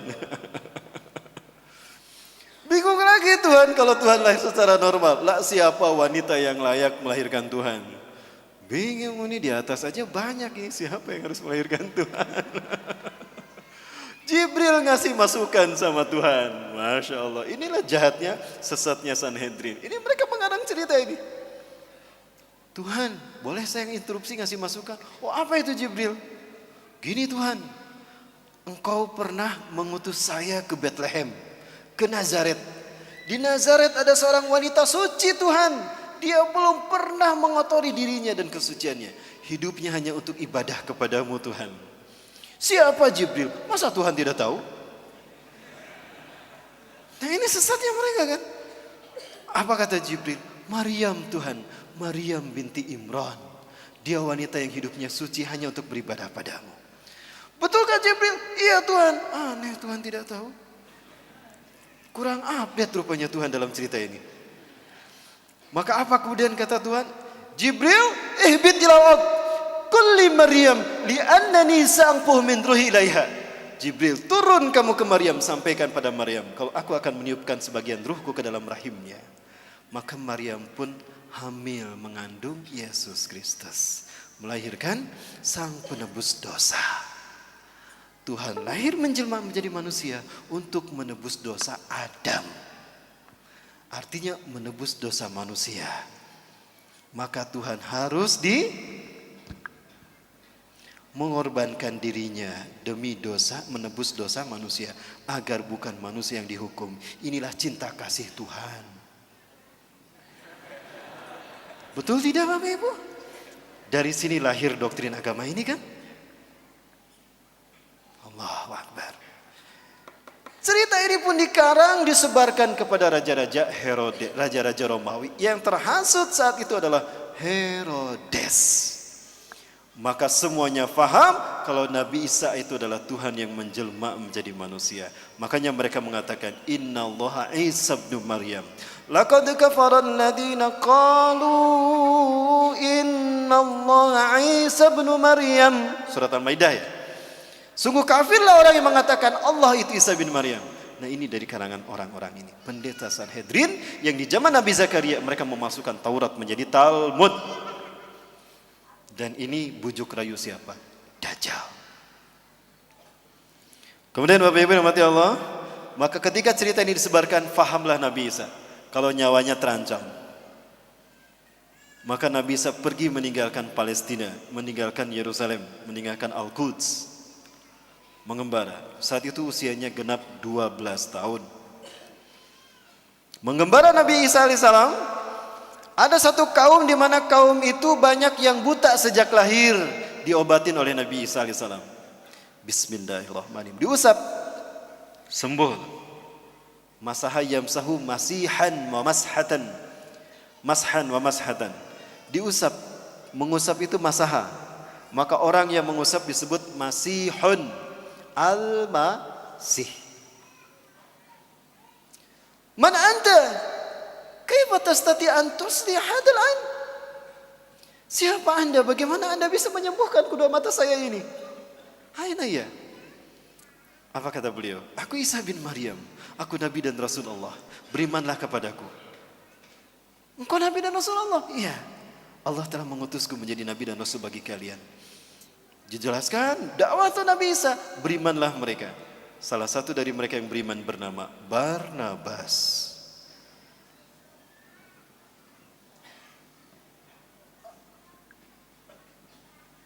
Barnabas mengembara lagi. Ketika mengembara lagi ada pula kemudian ada yang beriman lagi. Di antara mereka ada yang penyakit sopak belang, diusap oleh Nabi Isa. Bismillah, dengan kodrat Allah, dengan izin Allah sembuh tuh. Bismillahirrahmanirrahim. Masaha yamsahu, diusap, sembuh. Siapa Anda? Kenapa Anda bisa menyembuhkan? Demi Tuhan, bukan manusia yang bisa menyembuhkan ini. Aku manusia, aku Isa bin Maryam. Hati-hati. Aku Isa bin Maryam, Nabi dan Rasul kalian. Dakwah mereka. Didakwahi mereka sama Nabi Isa. Berimanlah mereka. Salah satu di antara mereka bernama Yakobus. Terus berdakwah tuh kemana-mana. Di antara mereka beriman semua. Kemudian ada 12 orang. Ada 12 orang yang kemudian menjadi murid Nabi Isa alaihissalam. Kemanapun Nabi Isa pergi, mereka menemaninya. Itulah yang kita kenal dengan sebutan Hawariyun. 12 orang. Nah, ini Bapak Ibu sejarah Nabi Isa. Nah, Dajjal masuk ke tengah-tengah Hawariyun. Jumlah mereka yang tadinya 12 menjadi 13. Siapa dia? Yudas Iskariot. Dajjal dia, Bapak Ibu. Ya. Hati-hati kalian. Iblis telah masuk ke tengah-tengah kalian, kata Nabi Isa. Hati-hati, iblis ada di tengah-tengah kita. Mereka menyangka iblis itu yang tidak terlihat. Padahal iblis yang dimaksudkan adalah Yudas. Siapa yang faham itu? Barnabas. Pengikut Nabi Isa yang paling jeli dan cerdas, dialah yang menuliskan kembali Injil yang benar, sehingga disebutlah Injil Barnabas, yang kemudian dituliskan kembali oleh Ashabul Kahfi. Siapa yang menulisnya Ashabul Kahfi? Pimpinan Ashabul Kahfi, Maximilianus. Malam kita bahas ya di Rumah Warna tentang siapa Ashabul Kahfi. Bapak Ibu yang dirahmati Allah, terungkap semua misteri ini kan, semua fitnah sejak zaman Nabi Musa sampai Nabi Isa. Nanti kita bedah di masa fitnah di zaman kita. Di zaman Nabi Muhammad ada sosok yang diduga Dajjal, dia bernama Ibnu Soyad. Ciri-cirinya mirip Dajjal, tapi ternyata dia bukan Dajjal. Ya. Rasulullah belum pernah bertemu Dajjal. Yang pernah bertemu dengan Dajjal adalah Tamim Ad-Dari, seorang sahabat dari Persia, sekampung dengan Salman Al-Farisi. Dia adalah seorang pelaut. Dia melihat Dajjal dengan mata kepala sendiri. Ini satu dalil kuat bagi kita bahwa Dajjal itu manusia, bukan Fomeo. Ya. Baik Bapak Ibu, Yudas Iskariot. Setelah sampai kepada momen terkait dengan Yudas Iskariot ini, pengkhianatannya, Allah berfirman pada Nabi Isa, Isa bin Maryam, aku akan menyampaikan engkau kepada saat di mana engkau akan aku angkat. Ya. Bapak Ibu silakan buka Quran surat Al-Imran ayat 55. Nabi Isa merasakan akan ada pengkhianatan dari Yudas Iskariot dan kaumnya. Para pendeta Sanhedrin berhasil menipu Raja Romawi yang bernama Herodes, atau orang menyebutnya Herodus yang agung, the Great Herodus. Maka saat itu Herodus dan pasukan Romawi datang mencari-cari Nabi Isa untuk menangkap Nabi Isa dan menyalib Nabi Isa alaihissalam. Allah wahyukan itu pada Nabi Isa. Maka Nabi Isa memahami itu, kemudian Nabi Isa berfirman. Ada dalam Quran surat As-Saff. A'udzubillahi minasyaitonirrajim.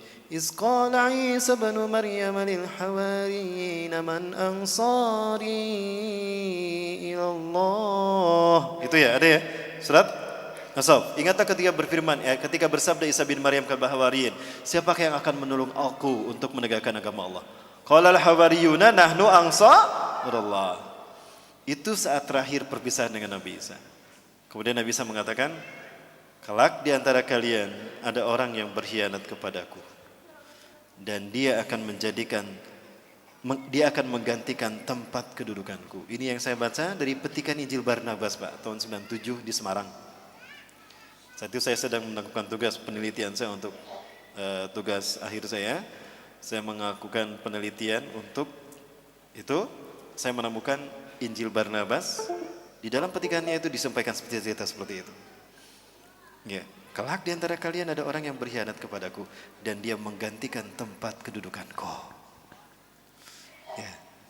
Kemudian apa yang terjadi Bapak Ibu? Datanglah seseorang kepada Nabi Isa dan kaumnya Hawariyun. Intabi wa antum, intabi wa antum. Bersembunyilah kalian, bersembunyilah kalian. Wa anta ya Masih Nabi Allah. Anda juga wahai Nabi Allah. Anda harus bersembunyi. Kenapa? Sesungguhnya Herodes dan tentaranya Romawi dan juga para pendeta Sanhedrin sekarang datang untuk menyangkap Anda dan menyalib Anda Tuanku. Maka Nabi Isa kemudian memerintahkan kaumnya bersembunyi, termasuk Nabi Isa pun bersembunyi. Bersembunyilah semuanya. Ya, di semak belukar. Ya, ada satu pohon juga yang biasa digunakan Nabi Isa untuk beristirahat. Ya. Bersembunyi di situ. Nah, Herodes bilang, aku tahu kalian bersembunyi di sekitar sini. Begini saja, kata Herodes, aku tawarkan dengan bijaksana. Siapa di antara kalian yang memberitahukan di mana Al-Masih bersembunyi? Aku tidak akan menangkap kalian. Yang aku butuhkan Al-Masih. Siapa di antara kalian yang mau memberitahukan kepadaku di mana Al-Masih bersembunyi? Aku akan berikan dia sepertiga harta kerajaan Pontius Pilatus atau harta kerajaan Herodes. Dan aku akan mengangkatnya sebagai patih kerajaanku. Yudas Iskariot, Dajjal. Aku butuh kekuasaan untuk mempengaruhi manusia. Dan aku butuh harta untuk keliling dunia. Kalau gitu aku saja yang memberitakan. Pucuk di cinta ulam tiba, kata dia. Keluarlah dia. Berbicara kepada Herodes. Ya, berbicara kepada siapa? Herodos, Raja Romawi, aku tahu di mana Al-Masih bersembunyi. Ikuti aku. Ketika dia akan masuk ke tempat Nabi Isa bersembunyi, di situ Allah berfirman kepada Nabi Isa. Quran surat Ali Imran ayat 55. Coba saya ingin partisipasi dari para muslimin. Ada Quran surat Ali Imran ayat 55? Ya. Allah berfirman, gimana Mas? Coba Mas, punten Mas. Amin. Untuk membuktikan kalau ini benar. Ingatlah ketika Allah berfirman, wahai Isa, aku mengambilmu dan mengangkatmu kepadaku, serta menyucikanmu dari orang-orang kafir, dan menjadikan orang-orang yang mengikutimu di atas orang-orang yang kafir hingga hari kiamat. Kemudian kepadaku engkau kembali, lalu aku beri keputusan tentang apa yang kamu perselisihkan. Awalnya Mas bisa diulang lagi? Ingatlah ketika Allah berfirman. Kemudian? Wahai Isa, aku mengambilmu dan mengangkatmu kepadaku. Oh, kalimatnya mengambil. Ya. Ada lagi coba terjemahan yang lain? Betul. Ada Mas? Ustaz, ada? Sama, mengambil juga. Mengambil. Ada beda? Oke, coba Mas Punten.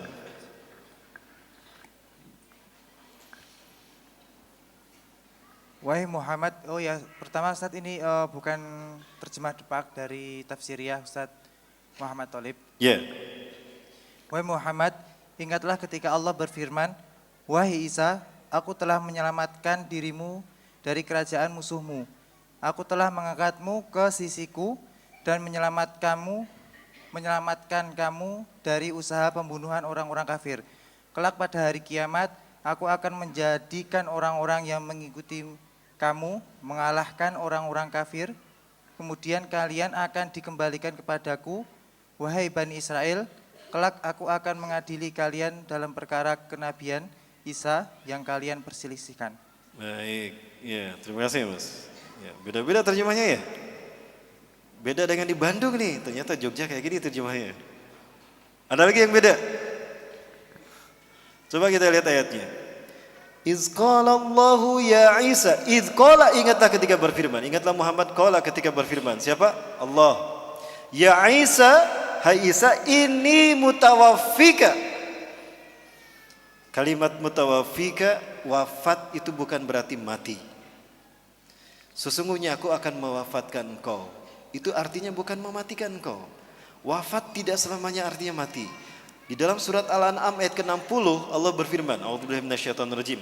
Wa huwal ladzi yatawaffakum bilail wa ya'lamu ma jarahtum fin nahar. Dialah Allah yang telah menidurkan engkau di waktu malam dan Allah mengetahui apa yang kalian lakukan di waktu siang. Artinya wafat ini bisa berarti tidur. Berarti Nabi Isa kalimat ini mutawaffika, sesungguhnya aku akan menidurkan engkau Isa. Jadi Nabi Isa ditidurkan, tidak dimatikan. Wa rafuka ilayya, dan aku akan mengangkatmu ke sisiku. Artinya Nabi Isa diangkat dengan fisiknya. Wa mutahhiruka minal ladzina kafaru, dan aku akan membersihkan namamu dari orang-orang kafir. Yang bergelar Al-Masih itu bukan Dajjal, tapi Nabi Isa alaihi salam. Allah tunjukkan nanti, makanya Allah turunkan. Siapa sesungguhnya yang bergelar Al-Masih? Dan siapa sebetulnya yang menebar fitnah atas nama Isa bin Maryam? Maka Nabi Isa diturunkan untuk membunuh Dajjal. Di mana Nabi Isa akan membunuh Dajjal? Di Aleppo, Suriah, Damaskus. Di Masjid Umawi, masjid yang bermenara putih. Saat itu kaum muslimin akan melaksanakan salat subuh berjamaah. Ketika itu qomat sudah dikumandangkan. Wa imamukum al-Mahdi, imam kalian al-Mahdi, kata Rasulullah. Ini ada dalam Syarah Sahih Muslim, Syarah Syekh An-Nawawi. Kata Imam Mahdi, "Stawu subupakum tarasu'ata dulu. Luruskan dan dapatkan saf kalian." Ketika sedang meluruskan saf, maka fanazala Isa bin Maryam. Turunlah Isa bin Maryam. Memegang sayap dua malaikat ala janahain malakain. Apabila melihat ke bawah bersatuan air tanda beliau telah berwudu. Apabila melihat ke atas beliau menjatuhkan sesuatu mirip mutiara. Ya, itu Bapak Ibu sekalian. Ya. Kemudian maka ketika Yudas masuk, Nabi Isa ada tidak di sini? Tidak ada, karena Nabi Isa sudah diangkat Allah ke langit. Al-Masih sudah diangkat ke langit. Tapi diangkatnya pelan. Maka ketika Yudas masuk, ditemukan gak Nabi Isa? Tidak ada. Nah, ketika dia di dalam, dia mengalami apa yang Allah bahas dalam Quran surat An-Nisa ayat 157. Tadi Ali Imran ayat 55 ya. Sekarang An-Nisa ayat 57.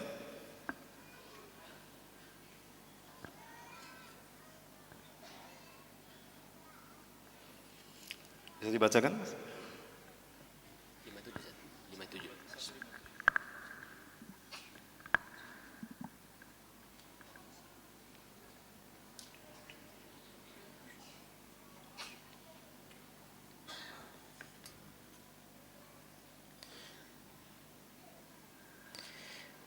Dan kami hukum juga karena ucapan mereka, sesungguhnya kami telah membunuh Al-Masih, Isa putra Maryam, Rasul Allah. Padahal mereka tidak membunuhnya dan tidak pula menyalibnya. Tetapi yang mereka bunuh adalah orang yang diserupakan dengan Isa. Sesungguhnya mereka yang berselisih pendapat tentang pembunuhan Isa selalu dalam keraguan-raguan tentang yang dibunuh itu. Mereka benar-benar tidak tahu siapa sebenarnya yang dibunuh itu, melainkan mengikuti persangkaan belaka, jadi mereka tidak yakin telah membunuhnya. Terima kasih Ustaz. Bapak Ibu sudah mendengarkan? Ya. Wa qalihim inna qatalnal Masih Isa ibn Maryam Rasulullah. Wa ma qataluhu wa ma salabuhu. Ya. Mereka tidak membunuhnya, kata Allah. Berarti mati tidak? Tidak kan, tidak dibunuh. Wa ma salabuhu, dan tidak pula menyalibnya. Berarti siapa yang disalib? Yudas Iskariot. Bapak Ibu, kalau di dalam salibnya Katolik itu biasanya ada tulisan INRI. Ada yang mualaf di sini? Ya, ada tulisan INRI. Ini pakai huruf Y. Kalau ditanyakan pada orang-orang non muslim itu, apa arti kata INRI? Saya pernah melakukan. Bertanya kepada seseorang yang mualaf, saya punya jamaah, sahabat, dia sudah masuk Islam. Ketika itu saya tanya, antum tahu apa arti kata INRI? Oh, itu singkatan Yesus orang Nazaret, Raja Yahudi. Oh, bukan. INRI itu artinya bukan itu, tapi INRI itu artinya penjelmaan. Ketika Yudas masuk ke dalam, Nabi Isa sudah tidak ada. Pelongo-pelongo dia, loh kemana Isa? Tadi di sini. Disitulah Allah merubah wajah dan tubuhnya. Allah merubah Yudas Iskariot menjadi Isa bin Maryam. Wa ma qataluhu wa ma salabuhu walakin syubbiha lahum. Mereka tidak membunuh Isa bin Maryam dan tidak punya menyalibnya, tetapi mereka diserupakan, tetapi dia diserupakan oleh Allah untuk Isa bin Maryam. Ya. Maka Yudas dirubah menjadi Nabi Isa. Maka ketika Yudas keluar, siapa yang ditangkap oleh Herodes? Si Yudas. Loh, kok aku yang ditangkap? Lastu Isa, anak Yudas ali dia dulu kumilai. Kok aku yang ditangkap? Aku bukan Isa, aku Yudas yang menunjukkan kamu tadi. Wes meneng baik, kok Isa kok? Lewat jalur wajah Isa. Suaramu itu suara Isa tuh. Wah udah diam aja, pasrah aja. Lah kok aku yang disalib?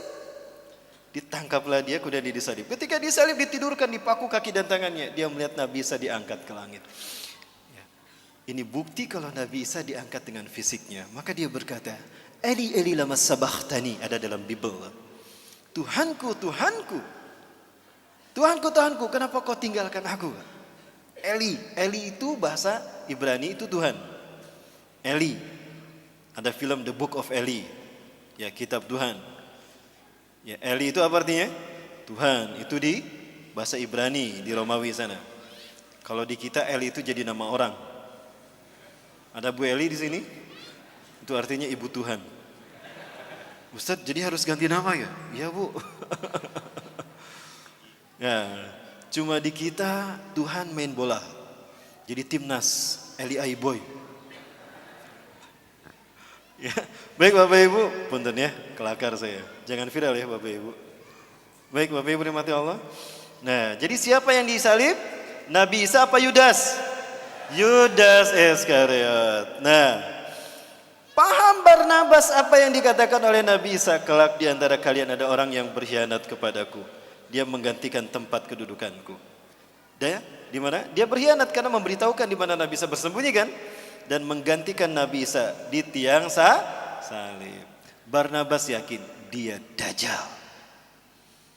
Dia ingin membuktikan kalau dia Dajjal atau bukan. Diam-diam setelah 3 hari 3 malam, malam hari tanpa ada yang tahu, Barnabas menggali kuburannya Yudas. Sebelum digali, Allah kembalikan wajahnya menjadi wajah Yudas, kembali dari wajah Nabi Isa. Pergantian wajah ini mengakibatkan adanya pancaran cahaya yang nempel di kain kafan. Maka lihat wajah-wajah Yesus seluruh dunia. Sama kan? Itu dari sumbernya dari kain kafan. Wajah Nabi Isa dikembalikan kepada wajah Yudas, itu menembakkan ke kain kafan, ya. Maka darahnya itu nempel di kain kafan. Ya, the sword from Turin. Sampai sekarang masih ada kain kafannya, saya pernah melihat itu. Sekarang ada di Italia. Ya, di Turin, Italia. Itulah kenapa wajah Yesus seluruh dunia sama. Ya, ketika digali, apa yang terjadi? Masih hidup. Sebelum dikubur, saya ingin menyampaikan sesuatu terkait dengan Dajjal. Kalau Yudas ini adalah Dajjal. Saya minta waktu 10 menit lagi, boleh Bapak Ibu? Sampai jam berapa? Tapi saya ada kajian lagi jam 9. Ya Bapak Ibu, ini kajian pertama di hari kedua saya di Yogyakarta. Ya.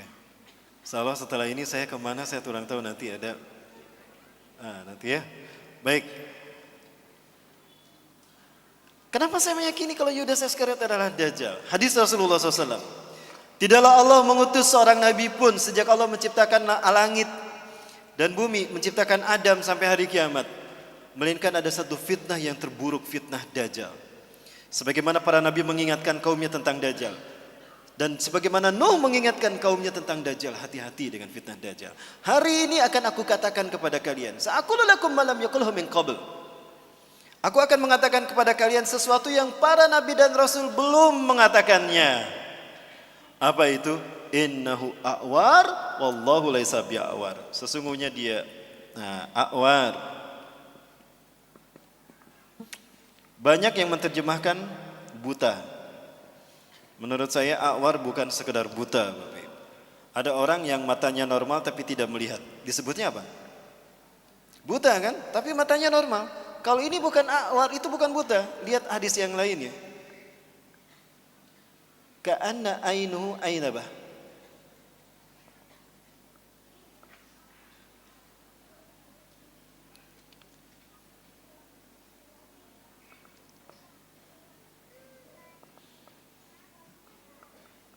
Seolah-olah matanya itu seperti anggur yang menonjol, hitam semua. Artinya pecak. Jadi bukan buta tapi pecak. Pertanyaannya, kenapa cuma Rasulullah yang memberitahukan kalau dia itu pecak sebelah mata kanannya? Karena peristiwanya terjadi setelah Nabi Isa diangkat. Apa itu? Setelah si Yudas Iskariot disalib, dia diarak ke bukit Golgota. Bukitnya hilang. Ya. Mas boleh perlihatkan bukit Golgota, wood. Ya, tadi kita lihat ada tengkorak kan? Nah, diarak dia ke bukit Golgota, bukit tengkorak. Ketika diarak, Herodes memegang pedang di tangan kanannya, Old Testament perjanjian lama di tangan kirinya. Itu pedang ditusuk-tusukan ke tubuh Yudas Iskariot. Ketika pedang tadi menusuk tubuhnya, bercucuran darah, Bapak Ibu. Ketika darah bercucuran, para pendeta Sanhedrin dan tentara Romawi berebut darah tersebut, diminum. Itu rukun ke-5 agama Kristen. Ekaristi Holy Water, rukun meminum air suci. Kenapa mereka meminum darah itu? Karena mereka meyakini kalau ada bagian tubuh Yesus bercampur dalam tubuh mereka, mereka tidak akan pernah masuk neraka. Mereka akan masuk surga. Jika ada tubuh Yesus bersatu dengan mereka, maka darah mereka diminum. Itu menjadi rukun ke-5 agama Kristen. Ekaristi Holy Water. Kalau Bapak Ibu masuk ke dalam gereja, ada patung Bunda Maria atau patung Yesus, di depannya ada seloki, ada air warna merah darah. Sekarang diganti, kayaknya diganti sama sirup marjan koko pandan. Lah biar bisa diminum. Lah kalau darah manusia, darah siapa? Boleh. Tapi nggak pakai botolnya ya, ketahuan nanti. Banyak tuh pedang yang menusuk tubuhnya, dagingnya terkelupas, darah dagingnya diambil dimakan. Rukun ketiga agama Kristen, Ekaristik Gusti Kudus. Selesai kebaktian, mereka berbaris untuk keluar, pendeta pegang, pastor pegang nampan di depannya kan, bagi-bagi kue kecil. Haleluya, haleluya, keluar tuh. Nah, salah satu tusukan pedang itu menusuk mata kanan Yudas Iskariot. Inilah yang Rasulullah katakan, hari ini aku akan beritakan pada kalian sesuatu tentang Dajjal yang para nabi belum memberitahukannya. Dia itu pecak sebelah mata kanannya dan Allah tidak pecak. Kenapa cuma Rasul yang memberitahukan? Karena hilangnya mata kanan Dajjal, rusaknya mata kanan Dajjal terjadi setelah Nabi Isa diangkat. Jadi siapa yang memberitahukan kepada umat manusia? Berikutnya Nabi Muhammad sallallahu alaihi wasallam. Jadi siapa yang disalib? Yudas atau alias Dajjal. Orang Kristen pun yakin dia akan turun. Ya. Bapak Ibu, di HP saya ada tayangan dalam bahasa Inggris. Ternyata mereka sudah yakin betul bahwa Tuhan yang mereka sembah itu salah. Bahwa Tuhan yang mereka sembah itu ternyata adalah dalam menurut umat Islam. Dan mereka yakin sebentar lagi Isa yang sesungguhnya, the truth Al-Masih will come to kill this Antichrist. Itu kata mereka. Dan kapan itu terjadi Bapak Ibu? Baik, karena waktunya tidak cukup, saya langsung kepada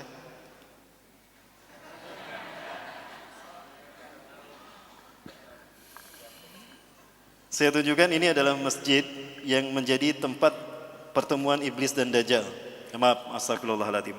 Pertemuan Nabi Isa alaihissalam dengan Dajjal.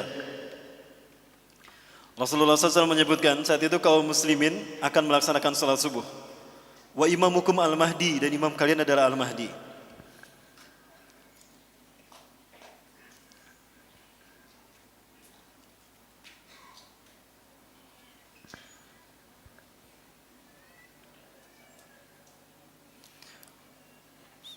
Ketika qomat tadi kan Nabi Isa turun ya. Nah, Nabi Isa turun. Di mana turunnya? Di masjid Indal Manaratil Bayda, di masjid bermenara putih Syarqiyah Damasqa, di Damaskus Timur.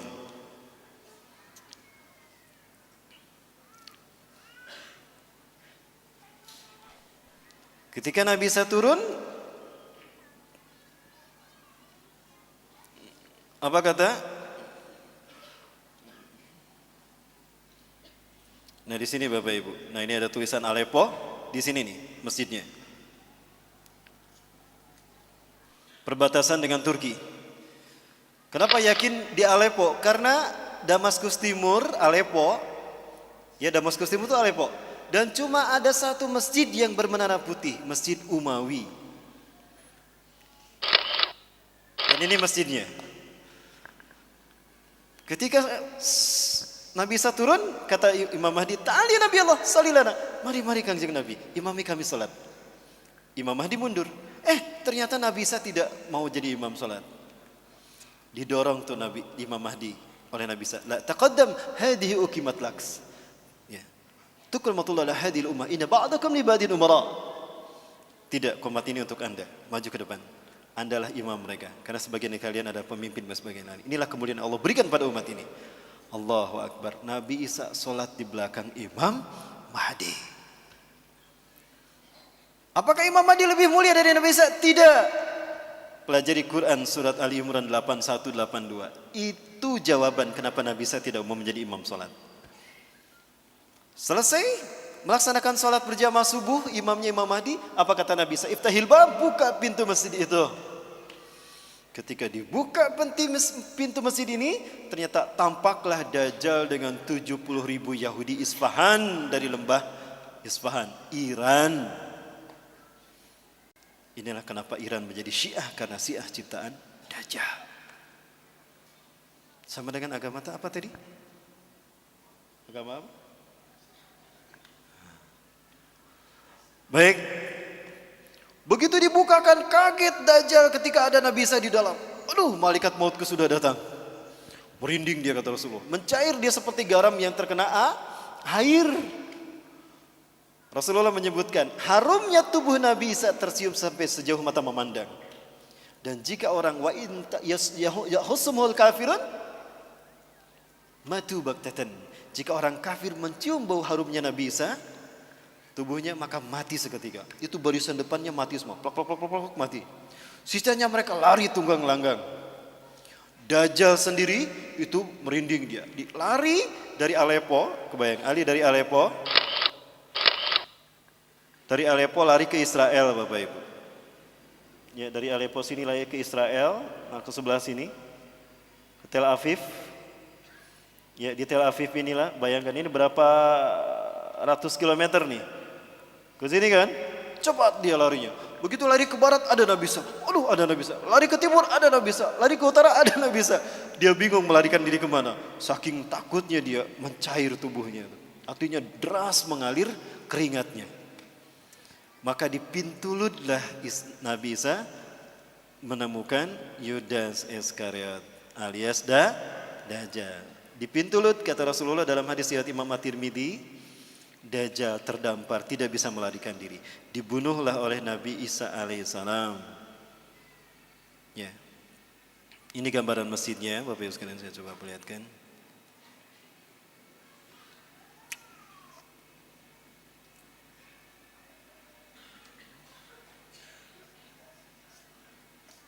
Masjid bermenara putihnya tadi sudah kita lihat ya Bapak Ibu.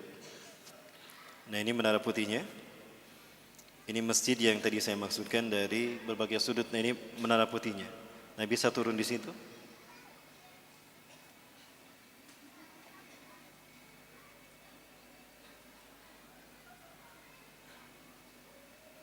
Berbagai sisi. Ya, kemudian di pintu Lud lah dia terdampar. Di mana pintu Lud itu? Pintu Lud adalah tempat di mana Dajjal dibunuh Nabi Isa. Ini kata Rasulullah di dalam hadis riwayat Imam Al-Hakim dalam kitab Al-Mustadraknya. Isa bin Maryam akan membunuh Dajjal di gerbang Lud. Yaqtulu Isa bin Maryam ad-Dajjala bi Babiludin. Ya, hadis riwayat Imam At-Tirmidzi dalam kitab Al-Mustadrak juz keempat halaman 105. Seperti apa pintu Lud di mana Nabi Isa membunuh Dajjal? Ini dia. Inilah pintu Ludnya. Subhanallah. Di Lud itu sekarang 13 mil timur Tel Aviv. Bapak Ibu kalau umroh plus Aqsa, saya biasa membawa jamaah ke Tel Aviv. Tapi kita tidak bisa masuk ke dalam karena ada pangkalan militer Angkatan Udara Israel. Pinter Israel, dia bikin pangkalan militer Angkatan Udara. Kenapa? Karena nanti kalau Nabi Isa datang dideredet gitu. Bapak Ibu rahmati Allah. Pertanyaannya, kapan itu terjadi? Baik, kapan itu terjadi Bapak Ibu? Mau kita bahas angkanya? Kita hitung angkanya. Kapan Dajjal muncul kata Rasulullah? Baik, kita bahas dulu angkanya Bapak Ibu. Ini hadis Rasulullah. Sayati Dajjal ilal Madinah wa yattabi'unahu sab'una alaf al-yahud min wadi Isfan ala jabhatil farash. Dajjal akan datang diikuti oleh 70.000 orang Yahudi dari lembah Isfahan Iran menggunakan jubah Persia. Saat itu Dajjal akan memasuki Madinah. Baik, selesai.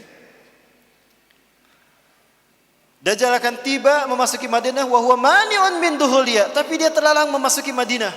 Kenapa? Li'anna likulli babin bawabatin Madinah lahu malakan. Karena di dalam Madinah setiap pintu gerbang Madinah itu dijaga oleh dua malaikat. Dijaga oleh dua malaikat Bapak Ibu. Ala sihamihim dengan panah mereka masing-masing. Ya, dengan panah mereka masing-masing.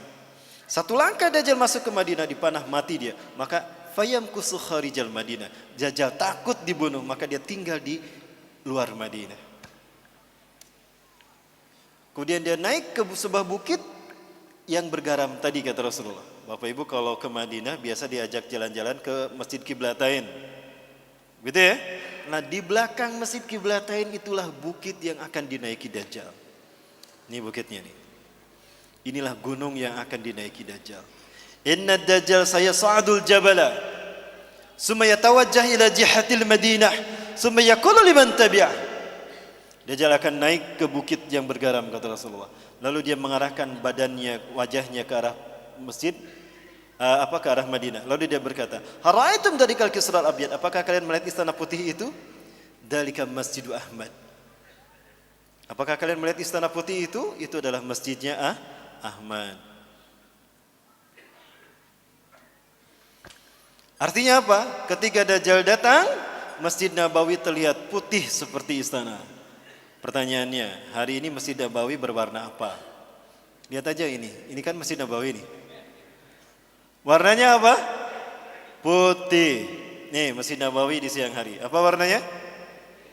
Dan ini di malam hari. Apa warnanya? Seperti inilah Masjid Nabawi ketika Dajjal melihatnya. Artinya Dajjal muncul di zaman siapa? Zaman kita kan? Baik, yang kedua. Sayati al-Masjid Dajjal wa huwa mani'un min dukhulil Madinah wa laha sab'atu abwab. Dajjal akan datang ke Madinah, saat itu Madinah punya 7 pintu gerbang. Yang setiap gerbangnya dijaga dua malaikat dengan panah mereka. Pertanyaannya, hari ini Madinah berapa pintu gerbangnya? Kata Rasulullah, kalau pintu gerbang Madinah sudah ada 7, itu hari di mana Dajjal akan datang. Pinten Bu? Sudah 7. Hari ini Madinah sudah punya 7 pintu gerbang. Ya, dan ini pintu gerbang menuju Madinah. Itu ada berapa? 1, 2, 3, 4, 5, 7 kan? Jadi Dajjal muncul di zaman siapa? Zaman? Baik. Saya hitung ya sekarang. Saya hitung angkanya. Baik Bapak Ibu. Peristiwa tadi, sholat berjamaah subuh lalu Nabi Isa turun dan Dajjal Allah pertemukan dengan Nabi Isa. Lalu Nabi Isa membunuh Dajjal. Di pintu Lut tadi Nabi Isa membunuh Dajjal. Kamu yang menuduh saya Tuhan. Terus cabut lagi. Padahal kamu adalah makhluk terkutuk. Terus gitu Dajjal. Menyakitkan sekali. Begitu dahsyat, hebat dan kuatnya Nabi Isa membunuh Dajjal. Sampai darahnya terciprat pada pasukannya. Kapan itu terjadi? Baik. Kita hitung ya. Hanya Allah yang tahu, tapi Rasulullah memberikan kisi-kisi pada kita. Ikutin. An Abi Hurairah. Dari Abi Hurairah radhiyallahu an. Semoga Allah meridhoinya. Qala, ia berkata, qala, telah bersabda Rasulullah sallallahu alaihi wasallam, Inna Allah, sesungguhnya Allah, ya ba'asu, akan mengutus min hadhil ummati, dari umatku ini, ala ra'si, setiap kelipatan, kulli mi'ati sanah, 100 tahun sekali, man, seseorang, yujaddidu dinaha, yang akan memperbaiki agamanya. Rawahu, hadis ini diriwayatkan Abu Dawud, oleh Abu Daud, wa yuballighuhu, dan hadis ini disampaikan Ustaz Rahmat Baikuni. Pengen kesebut. Baik Bapak Ibu dirahmati Allah, 100 tahun sekali Allah akan membangkitkan seorang mujadid reformis. Bukan Nabi, bukan Rasul, tapi mujadid yang tugasnya satu, membersihkan Islam dari ajaran sesat. Islam bersih sebagaimana Rasulullah dan para sahabat dulu. Kemudian Imam Mahdi ini, mujadid ini akan membuat Islam memimpin dunia. Seluruh dunia akan dipimpin oleh Islam. Itu 100 tahun sekali terjadinya setelah Rasulullah wafat. Pertanyaannya, abad kejadian Islam sebelum kita siapa? Turki Utsmani. Turki Utsmani berakhir di tahun berapa? 1924. Baik, andaikan ini abad kejayaan Islam sebelum kita. Sepakat ini abad kejayaan Islam sebelum kita? Tambah 100, berapa? Berapa? 2024. Saiki tahun pinten, Mas? 2019. Berapa tahun lagi? 5 tahun lagi. 1 periode lagi.